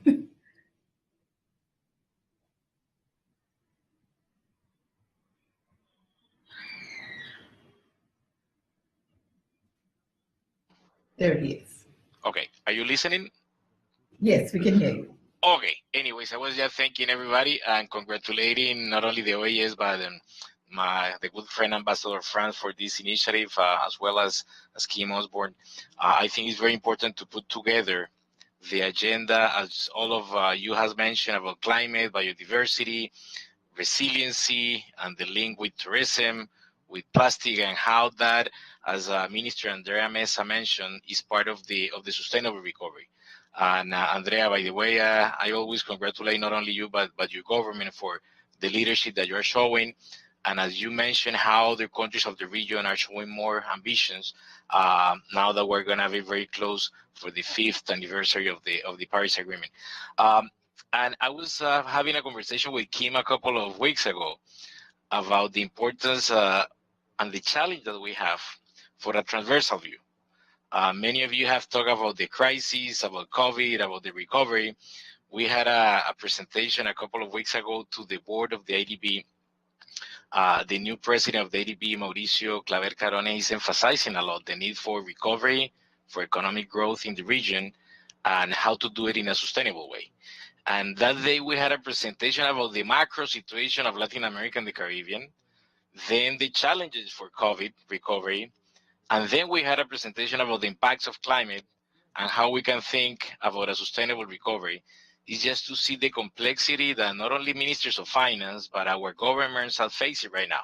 It's the economic recovery, it's COVID, but how to do it in a sustainable way. A couple of months ago, we thought that this is going to be more linear, having a rescue phase and then a recovery phase. We're just learning that this is going to be kind of a hybrid model of rescuing and transition and recovery all at the same time. So it's quite a challenge. And I just wanted to share with you that as a development bank for the region, we devoted a lot of energy during the last couple of months for the rescue phase. The IDB developed 4 prototypes to provide fast liquidity to the ministries of finance of the region, to the health systems, to non-conditional transfers to the most vulnerable, to recover SMEs, and of course to provide the Ministry of Finance in particular with fast liquidity. And now we are also seeing how the recovery phase should be. And as I mentioned, Mauricio, our president, is talking a lot about the GCI, the capital increase of the bank. But we are talking a lot among our shareholders, board members, no board members, about what are the best strategies to do this recovery in a sustainable way. So in all the presentations, you have seen the impacts of climate on biodiversity, but also why biodiversity, nature-based solution is also part of the solution. And I think the Caribbean is every day showing us how the good management of mangroves is part of that. Bahamas was mentioned. For us at the IDB, it was not a surprise to see when we had Dorian that the parts of Bahamas with the least impact were those where the mangroves were most or best managed and recovered. And I'm seeing that in every day. I remember last time I visited Costa Rica, we saw a very good program for mangrove recovery and the link with blue economy. I'm seeing that in all the coastal cities in not only Caribbean, Central America, but also my country, Colombia. It was very impactful to see how hurricanes are starting also to be part of our day-to-day with San Andres and Cartagena, Barranquilla. But the importance of having nature-based solutions as part also of the resilience is gonna be key. Many of you mentioned not only Paris Agreement, but also biodiversity, Sendai for prevention of natural disasters. I wanted to add to that agenda the habitat conception of sustainable cities that, by the way, is very linked with the plastic issue in oceans. Every day we see that waste management, solid waste management plans are not done properly at the city level. That's one of the key areas as foundations to cover when we need to avoid more litter and plastic in the ocean. So you see that everything started to be connected. It's the agenda of climate, the agenda of biodiversity, the city's agenda, the tourism agenda to think about new resilient tourism for the future. And that's going to be quite a challenge. That is part of the SDGs DNA. I think our governments are very sectoral, equally our institutions. And I think the challenge is how to start making all the connections among sectors in a more comprehensive way, in a more systemic way to connect everything. Is how the development of the territories of sustainable cities for the future, of sustainability in rural development, sustainability in the blue space, in the coastal area, start being connected with the sectors, with infrastructure, with social, with institutions, with the ministries of finance and planning. That's not going to be easy, but I think it's part of the challenge that we are facing for the next years. And that's part of what the IDB in a very humble way is trying to make, is connecting, helping the governments to connect the dots. As Minister Mesa was pointing out, the decarbonization plan in Costa Rica is a very good example of that. I think our support to the government was not only to work with her and her team, but also with the Ministry of Finance, with the Office of the President, and it was under a very good example for us of how you need to have this as part of the national plans. For me, it was not a coincidence that Colombia just announced a more ambition in their NDCs, because the last plan of the Colombian government was totally aligned with the SDGs, and they're announcing a more ambitious NDC by the end of the year. So the more you bring the NDCs as part of the national plans, and that connection among the different parts of the government, I think we will follow what Secretary Almagro was mentioning, that climate, biodiversity, risk prevention is a developmental issue. It's way beyond issues related with environment, and the key is how we need to include this in the financing plans, and as an institutional, and as a bank and an institute that we're working, an institution that we're working in financing, that's going to be our challenge. We have for the future to develop tools. We have different kind of tools right now, like policy-based lending. That was the one we had with AFD from France to Costa Rica to support the decision matrix that the decarbonization plan had. And we have investment loans that are the loans that traditionally, for infrastructure, for sustainable infrastructure. But we need to think different in next years on how to develop new instruments for resiliency. For every dollar you invest in prevention, you are at least reducing $4 to $6 in attention. And in the IDB, we have worked a lot in the last years in conditional lines for disaster attention and prevention. I'm very happy to say that most of the countries of the Caribbean, all of the countries of the Caribbean that are members of the bank have already those contingency lines. Bahamas, for example, use it after Dorian. And at the end, it's a line that goes directly to the Ministry of Finance as soon as you have a disaster. The disbursement is done in a very fast way. But we need to work a lot, and I've talked with the new administration of the bank about resiliency and prevention, how to support our countries now that you had all the impacts in Central America and in my country, Colombia, how to rebuild better, how to support the countries to have different building codes, and how to do zoning and planning of the territory to be wise enough not to locate the same where it was before. If you see cities in the region, informality is the most important problem in our cities. And the poorest people in all the cities in Latin America and the Caribbean are located in the most vulnerable areas to natural disasters. So we've learned from COVID that all the different safety nets that we have supported for the cash transfers to support populations could be the safety nets of the future to respond to natural disaster, for example. We need to start making that link about social issues also with that we've learned from COVID, also to the recovery. It's not only thinking about decarbonization, about having sustainable transport, about more renewable energy. That should be part of the agenda, of course. But it's how, as part of the resiliency and adaptation agenda, we've learned from COVID to use these safety nets as part of the hurricanes and disaster response, is how to learn that we can have cash transfers related to the recovery linked to nature and to nature-based solutions. Why not thinking about reforestation, learning from what Costa Rica did in payment for services, ecosystem services, to mangroves, for example, in the Caribbean.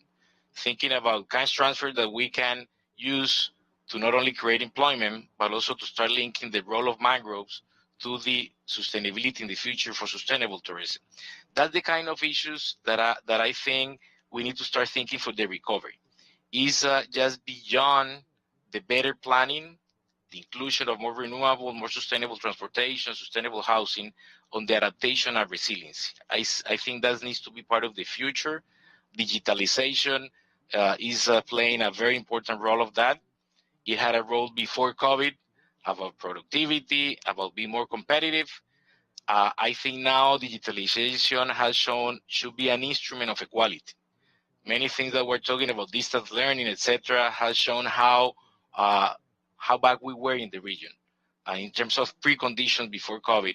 And that's why digitalization needs to be part of the recovery as part of also creating equality.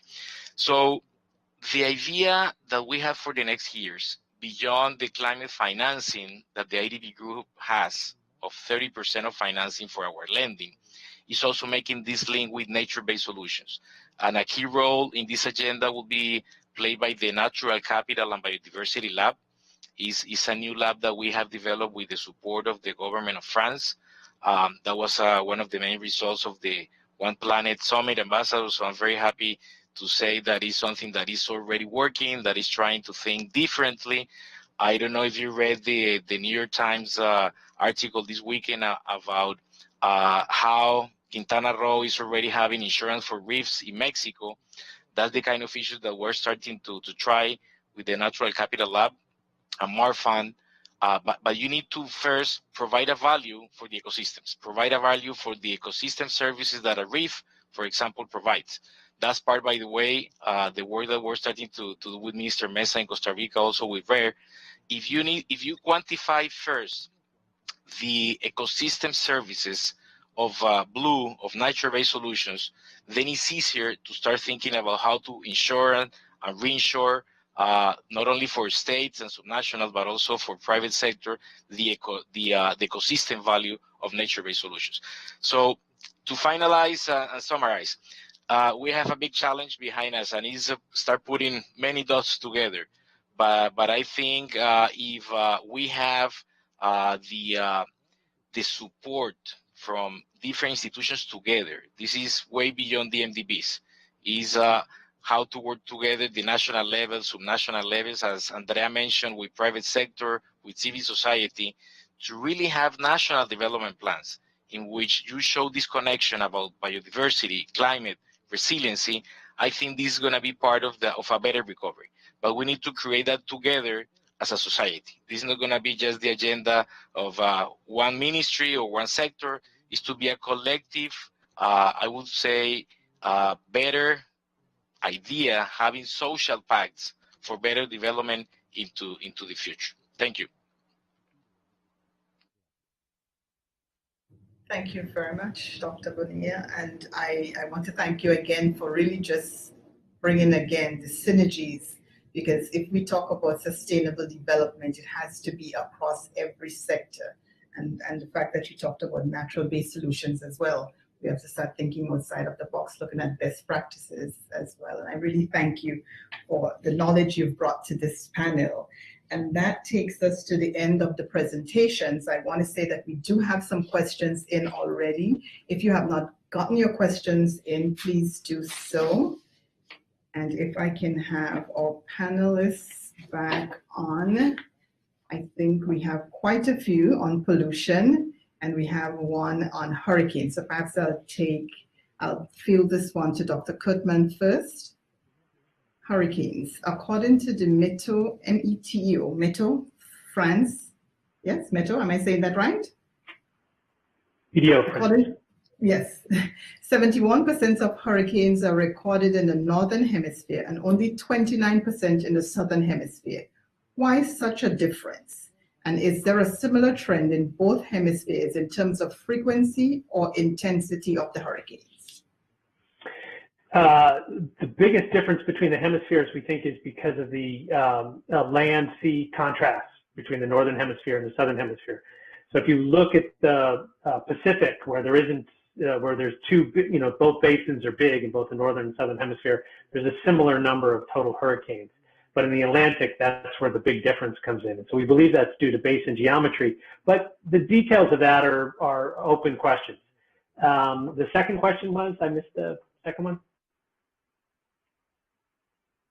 I'm sorry, I can't hear you. You're muted. That's true.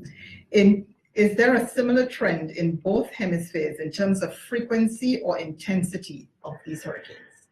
So we see in both hemispheres, we see a slight decrease in when you go in both the historical record, but also in the climate change projections, we see a decrease in the frequency of storms. So that is the way to think about it, is just the total count, how many storms there will be. We see a decrease. In terms of intensity, the overall intensity, just the total wind damage, if you will, from all storms, doesn't seem to change that much. We're not really noticing a trend. Where we do see trends are in the biggest storms, the most damaging storms. So we see an increase in those category 4 and 5 storms that do the most damage and release the most amount of rainfall. So that's where we do see an increase in both the rainfall and the percentage of storms that are category 4 and 5. And that's true in both hemispheres. Thank you very much. This one goes to Dr. Galgani. Plastics are also a problem for biodiversity. Molecules of bacteria can cling to microplastic, drift across the ocean to upset the balances of biodiversity. On the other side, plastics are also a problem for biodiversity. I'm not sure if it's a question or comment. Molecules of bacteria can cling to the microplastic, drift across the ocean to upset the balances of biodiversity on the other side of the world. Is that a significant risk? Dr. Gargani?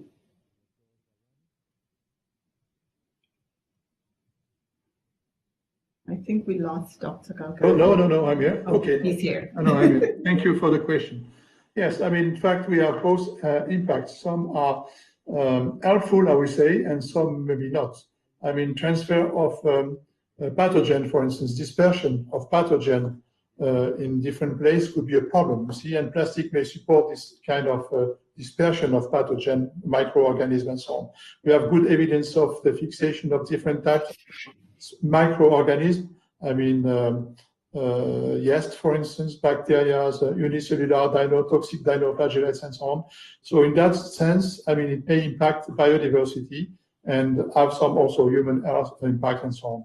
But then it may also be helpful. I mean, some scientists, it was not with using marine bacteria, but some other organisms like yeast, they did isolate some molecules that could be also digesting plastics. And I know that some companies already start to some pilot experiments to improve recycling using, I mean, engineered enzymes that are able to, coming from microorganisms that are able to. So in fact, you're right. I mean, you have both impacts, and but the problem is that we have to select the best possible impact to save biodiversity. That's my feeling. Okay, thank you. And it appears that the global recycling rate for plastic is as low as 12%. In France, some reports announce a recycling rate for plastic packaging around 60%. What are the main limiting factors to prevent a country like France from going beyond that? And what should be done to extend recycling procedures to a larger part of the planet? Yes, there are different ways to improve recycling. The first one is to change the materials we are using. We may craft new materials. You know, we gave 6 Nobel Prizes to inventors of different polymers that are plastics mainly, and we may find, I mean, a new Nobel Prize for environmental friendly polymers that are, I mean, more easy to recycle, for instance. And then we have also the industry that is supporting recycling. So, I mean, implementing recycling with more and more plants to recycle is also a way. It has been already considered. But you see, I think that Western countries, I mean, US and European countries and so on, they are supporting the idea of having less marine litter, but it may take time just before, I mean, we have a strong economy to produce plastics and strong interest, and that may be something like limiting the implementation of this kind, but it's on the way. That will take time probably, but you know, the new recovery package from the European Commission, for instance, is very interesting because it will be paid largely by tax that will be on non-recyclable plastics, for instance. And the amount that has been promised at this moment is under review and, you know, under discussion. Will be launched in a few weeks only. It's at the level of 550 billion euros. And most of them in this money, the largest part of this money will be paid by the tax on non-recyclable plastics. So you will see that immediately, I mean, industry will switch to, I mean, recyclable plastics, and that will be really helpful.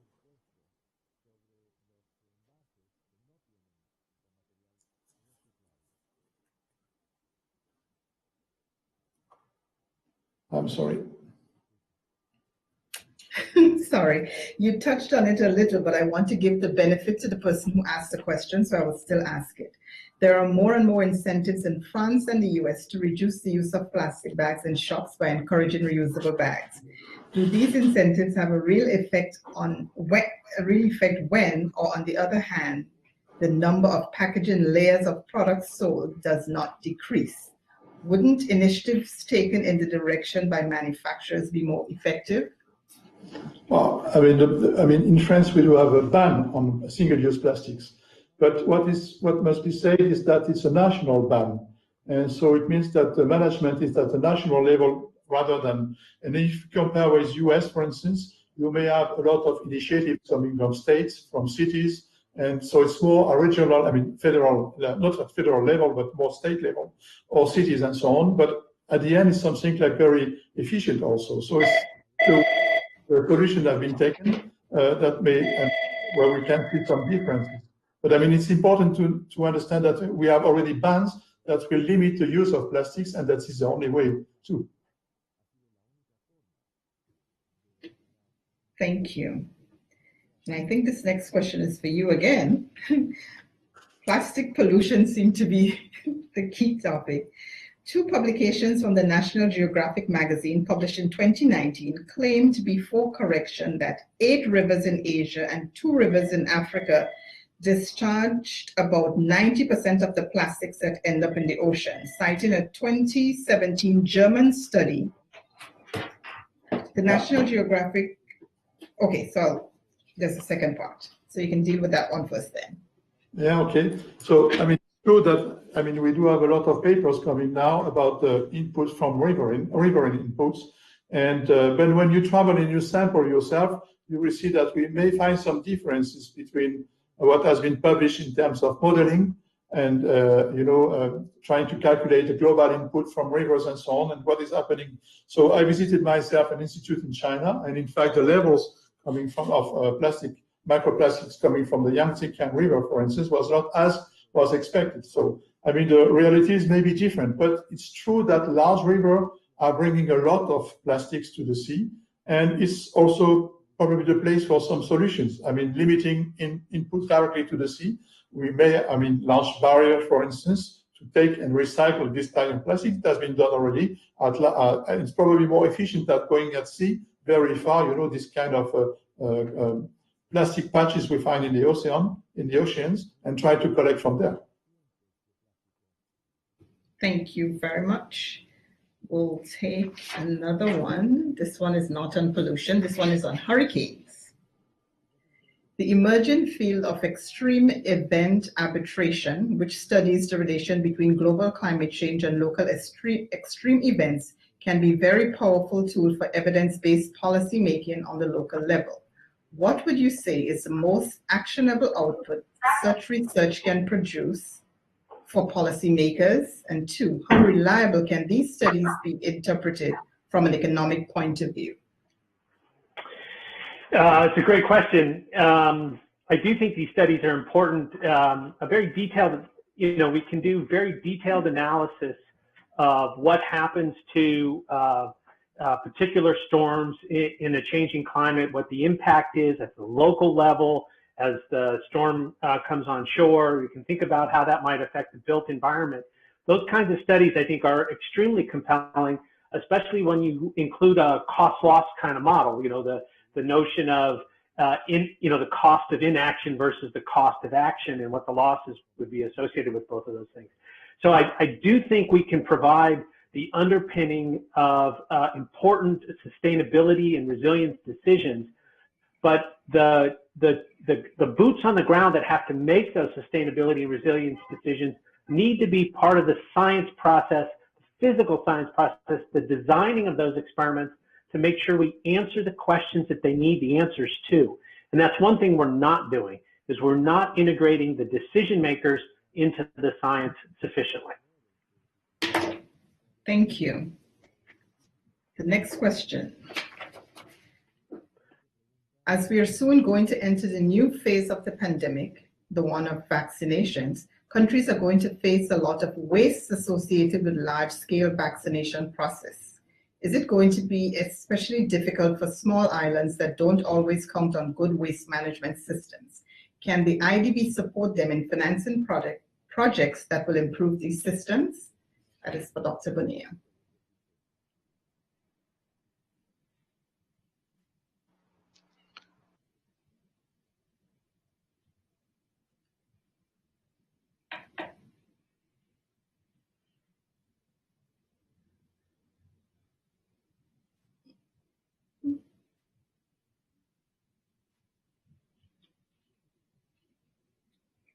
Dr. Bonilla, are you still with us?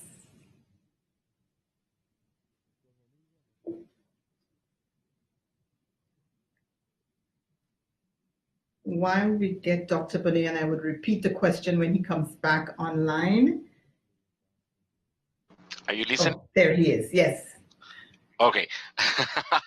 I was saying that, of course, we can finance. This is the type of investment we would love to do. Now, just to make clear, the IDB does every day the programming of what we lend to all of our countries through the IDB offices with the Ministries of Finance and Planning. So this would needs to be part of the portfolio of the different investments that we can agree to finance. And also, it's good for you to know that we have technical cooperation resources for the studies and feasibility studies that we need to do for the project formulation and then execution. Very good question, by the way.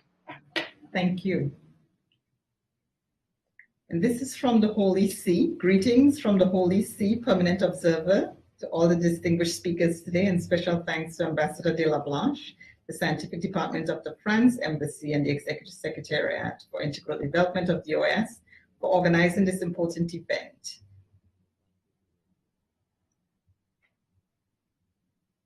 Okay, so from Pope Francis, in his, I'm not sure, encyclical of Care on Common Home, Pope Francis pointed out, and I'm quoting, to the intimate relationship between the poor and the fragile and the fragility of the planet, the conviction that everything in the world is connected, and pointed also to the need to seek renewed ways of understanding the economy and progress, the value proper to each creature, the human meaning of ecology, the need for forthright and honest debate, the serious responsibility of international and local policy, the throwaway culture, and the proposal of a new lifestyle. N16. I would like to ask Dr. Bonilla for his thoughts from the point of view of the banking sector of how a debate could be encouraged to balance healthy economic progress while challenging what Pope Francis refers to as a throwaway culture and foster a new lifestyle. It was a mouthful, but I hope you got it, Dr. Bonilla. Yes, I think it's a great question, because at the end goes back to this connection that we were thinking as a system. And when you talk about circular economy, I think you need to go down to consumption. And we need to start thinking every day on how we not only finance, as I mentioned when I was talking, issues related with being more sustainable in terms of economic growth, including renewable energy, sustainable transport, etc., but also the part of consumption. And that's why even COVID has a challenge before us with the use of the vaccines that was asked before. As a bank, every day we are not only trying to promote every sustainability in our investments, but also supporting the financial systems in the disclosing, which I think is going to be a very important part in the next 5 to 10 years. As you know, Mark Carney and others from UK, France, has really promote the disclosing of climate risk, the TCFD. But now we see a lot of also push for the climate, for the nature disclosure, nature-related disclosure. So what I wanted to point out is that the financial system, the different institutional investors, the different private sector funds in the future are going to start taking a look of climate and nature-based disclosing from the financial systems, from central banks, but also from private sector banks. To give you an example, at the IDB group, IDB Invest, which is our private sector part, is already part of the TCFD, the Task Force on Climate Disclosure. And every day they work with a private sector bank in the region. They're trying to help them also to start disclosing not only issues related with climate, but with nature-based. From our public side, we're starting to do that with central banks and ministries of finance in the region. It's just some topic that we're starting to do, but we need to also do it internally. As an institution, with the different areas of the bank, with the risk department, with the financial department. So I'm sorry to bring in all the financial system, but I think it's part of the answer of how this is not only will be a government decision or what the bank finance, but how the financial system start to put in the different triggers and incentives to have a real financing of the circular economy in the future. Thank you very much. And for corporate responsibility, I don't have any more questions before me, so I would like to thank the panel very much for your insightful presentations and for creating that linkage that I think is so needed. Of course, we had a chance to highlight the challenges. We also had a chance to look at opportunities for mitigation and also for our responses to these challenges. So I want to thank you very much. The panels we had, make sure I get the names, Dr. Francois Galgani, Dr. Benjamin Kurtman, and Dr. Juan Pablo Bonilla. I'm not sure if you would remain with us for the rest of the time. It would be good if your schedules permit you to. If not, I will turn it over to the Mistress of Ceremonies, Secretary Osborne. Thank you. Thank you, Ambassador, and thank you for a great job moderating the panel. It was very, very interesting, very informative. Thank you to all the panelists. And with that, I would like to introduce our next speaker, Mr. Marc Magot, who is the Forum Manager for the International Union for the Conservation of Nature of the IUCN World Conservation Congress, after having served 5 years as Senior Advisor to the Director General of the IUCN. Mr. Magot's career has included posts in the private sector, national governments, and international organizations, working on the interface between environmental science and public policy. He received his BA from Brown University and graduated from the Paris School of Political Science in 1994. He holds a postgraduate degree with honors in environmental engineering and management delivered by the École des Mines de Paris. Mr. Magot, you have the floor. Thank you very much. I actually am going to ask our hosts to present a short video to introduce the topic and give you sort of a flavor of what I'll be presenting afterwards. So if our help at OAS can run the video, that would be perfect.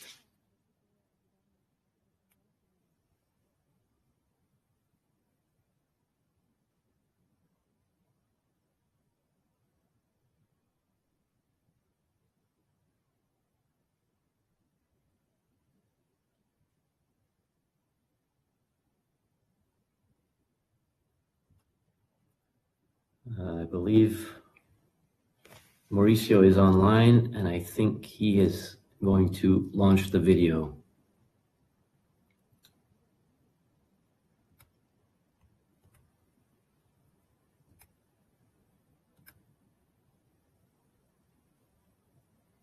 Nope. Are we having Mauricio, are we able to launch? Yeah. Very good.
Okay, very good. So now I will ask Mauricio to pull up my presentation, and I will try to explain what's behind the video in a very short presentation. I think one of the key words we heard today is connectedness of the issues, and I believe our Congress will be one of the ones that will connect the dots in 2021. Many of you may know that it was planned in 2020, and we jointly agreed with the government of France that it would be unreasonable. Therefore, we are postponing it, and it will be in the second half of 2021. The official dates should be announced, I believe, at the end of this week. So we will leave a tiny bit of suspense. Perhaps just to start off, is the presentation visible? Let's see. Not yet. Not yet. Okay, there's a little bit of a delay, but that's normal. There we go. Okay, so next slide. Before I jump into the Congress itself, let me just say 2 words about IUCN itself so you understand where we're coming from. I'm not going to give a big speech about the institution. I just want to highlight 2 particular points from this slide. The first is that this union, International Union for the Conservation of Nature, was created in 1948 with a hybrid governance model, which is sort of unique, including states, of course, the government of France, the many governments that are represented at OAS, but also civil society and NGOs, and now indigenous people organizations, which were added as a category in 2016. The second point is that these members, 1,400 or more, a little bit more, give a mandate to the Secretariat and to our 6 thematic commissions, which cover science and law, and they comprise over 15,000 members. So they produce the science and the knowledge that we use. And of course, the Congress is the moment every 4 years when the members come together and vote on this mandate. So maybe then we jump into what a Congress is. Next slide, please. The Congress is really the major rendezvous moment to set global priorities in conservation and sustainable development.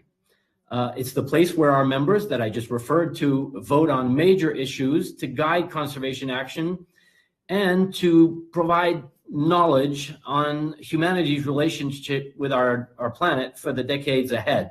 So we try to be as forward-looking as possible. IUCN's sort of inclusive membership brings together civil society and governments, as I said, with equal voices for decision-making, which gives the Congress quite a powerful mandate. Next slide, please. The Congress has several parts. The first is the forum, which is open to many, many different constituents, not just the members. So I see that we're 1 slide ahead. If we can go back by just 1 slide. There we are. Okay. So the Congress is made up of the forum, the exhibition, which we expect will be well attended both by professionals and the general public. The Espace Génération Nature is something that the French government will be running in a way similar to what was invented for COP 21 for climate, and it's really geared toward the general public and youth in particular. And then the assembly is where our members come together, as I said, to vote on motions and, of course, the union's business, such as its financial plan and its governance. Next slide, please. So here I'd like to give you a quick overview of the Congress in numbers. It lasts 8 days with the different bricks that I just referred to. It will include some 500 individual sessions with about 20 high-level sessions. The rest are sessions that were selected through a competitive call for proposals, and they come from our members, but also from civil society at large. And we wanted to include a capacity building component, so we designed a session type that is called campus, which is completely dedicated to training and capacity building, and we have 73 of those. Of particular interest, I think, to this audience are the sessions relating to the marine theme, of course. And I ran a quick check on our program. We have more than 60 sessions that cover topics such as blue carbon, plastics, of course, marine protected areas, sustainable tourism, et cetera, et cetera. So it's quite a significant component in our Congress, and you'll see it's one of our themes, our structuring themes. We expect to have 40 or more exhibitors, and in particular, there will be one pavilion around marine and polar. And assuming that our travel is possible again in 2021, which we certainly expect, we hope to have some 10,000 plus participants in Marseille. We will also make the Congress available to people who could not travel, so we've included some remote connection availability. Next slide, please. This is just to give you an overview of the themes of the, sorry, we're one ahead again. If we can go back by one. Just exactly, an overview of the Congress themes. I won't run through them, but you'll understand quite well that some of them are sort of linked to the environmental milieus, such as fresh water, oceans, and climate, and others are more transversal, such as upholding rights or advancing knowledge, learning, and innovation. I think the one that will be probably of most interest, as I said, is marine. But of course, there are questions about rights and governance that are key, probably in the Caribbean region, just as in many others. And of course, there are economic and financial sessions that will be of interest to anyone who is in the economic development area. Next slide, please. So I think we've seen through the scientific presentations today what we all know, which is that a healthy world is essential for humanity's success, but that right now the picture is rather bleak. However, the key message that we're trying to get across with our Congress and more generally is that conservation actually works, despite the fact that the trends are, some of the trends anyway, are quite negative. We do have success stories, and what we want to do is demonstrate that getting nature and climate right will provide decent work and prosperity for communities, create jobs, and make sustainable development really instrumental in helping communities develop. So that's why this Congress, and again, we go back to connectedness, this Congress will bring together not only academia and some of the very best scientists in the world, but also practitioners, business leaders, indigenous leaders, youth and young activists. It will bring representatives of governments at multiple levels, of course, national, but also very small communities will come and showcase their nature-based solutions. Next slide, please. So the Congress will aim to define the role of nature in attaining the SDGs, of course, and not only SDG 14 and 15, as you know, which focus on nature and life on land and life underwater, but it would also play a major role in regulating the climate. Nature is a key player in regulating the climate and providing food security, so it has a role in all of these SDGs. We also want the Congress to showcase the concrete solutions I just mentioned that were designed and implemented by practitioners on the ground. So it's about the science, it's about the macro policy, but it's also about showcasing solutions. And we expect that the Congress's outcome that will be adopted by a very large representation of civil society and governments will provide a strong basis for decisions for policymakers and in particular for the upcoming meetings in 2021, including the COP15 of the Convention on Biological Diversity, which was referred to by Minister Mesa. Next slide, please. So, of course, I think it's important to highlight our host country here and our partners in the organization of the event.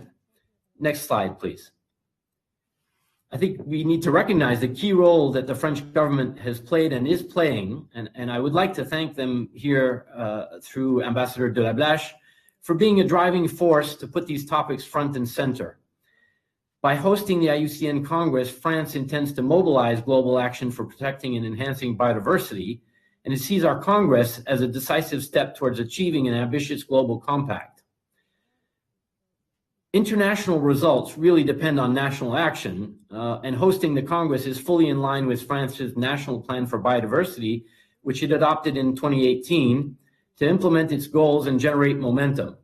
This is true at the national level, but also at a more regional and local level. And I must say, we've been positively impressed by the commitment and enthusiasm of the various levels of government, regional and local, around the city of Marseille. Next slide, please. Marseille, which will be our host city, as I said, most likely in the third quarter of 2021, is the second largest city in France with a population of 1 million.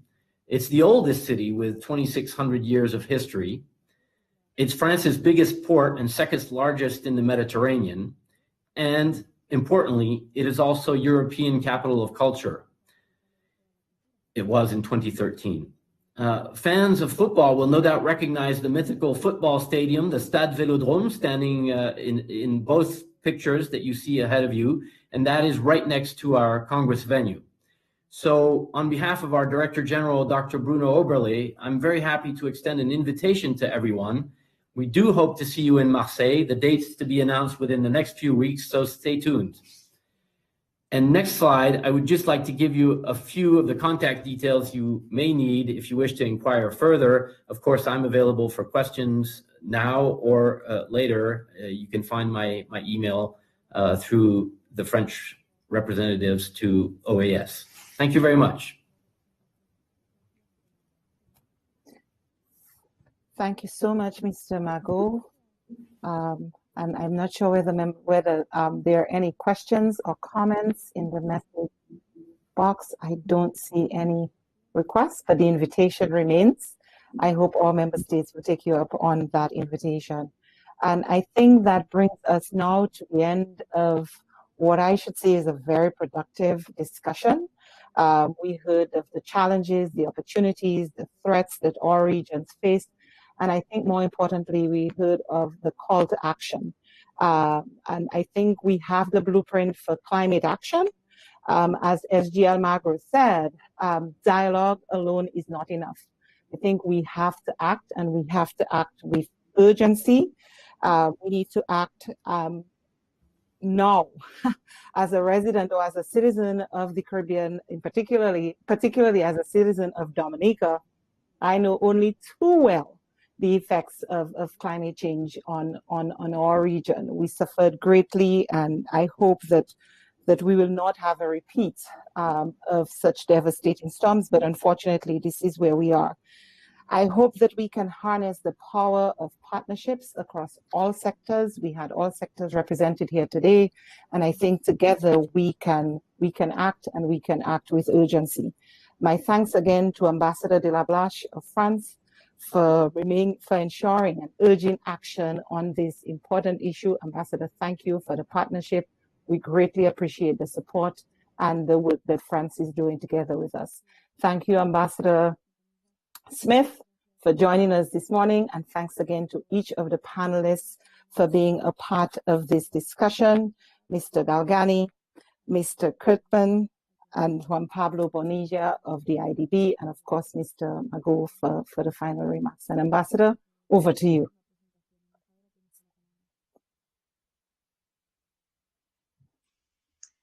Thank you. Thank you very much, Executive Secretary. There is not, well, I think everything has been said. The conclusion very quickly is that we all on the same boat, and that boat is navigating on troubled, even not rough seas. The good point is that we are heading towards lovely shores, and I think we can reasonably be optimistic. We've seen through the different interventions, and especially from the intervention of our three panelists and from Mark's remark about IUCN and all of your remarks, that we really want to make this new year, this coming year, a decisive one. And we want to take decisive action. So we're being on the same boat. There's nothing we can do by ourselves. We really have to work together, and we really have to determine very specific targets to be met in 2021. So thank you very much. Let's go on working together, and hopefully our boat will head in a very safe and lovely harbor without any plastic, without any pollution, safe from hurricanes, and with everyone on board enjoying prosperity and well-being. Thank you, Ambassador. Thank you so much. And happy holidays to everybody if we don't see you. Thank you. Yes, indeed. Compliments for the season. Thank you.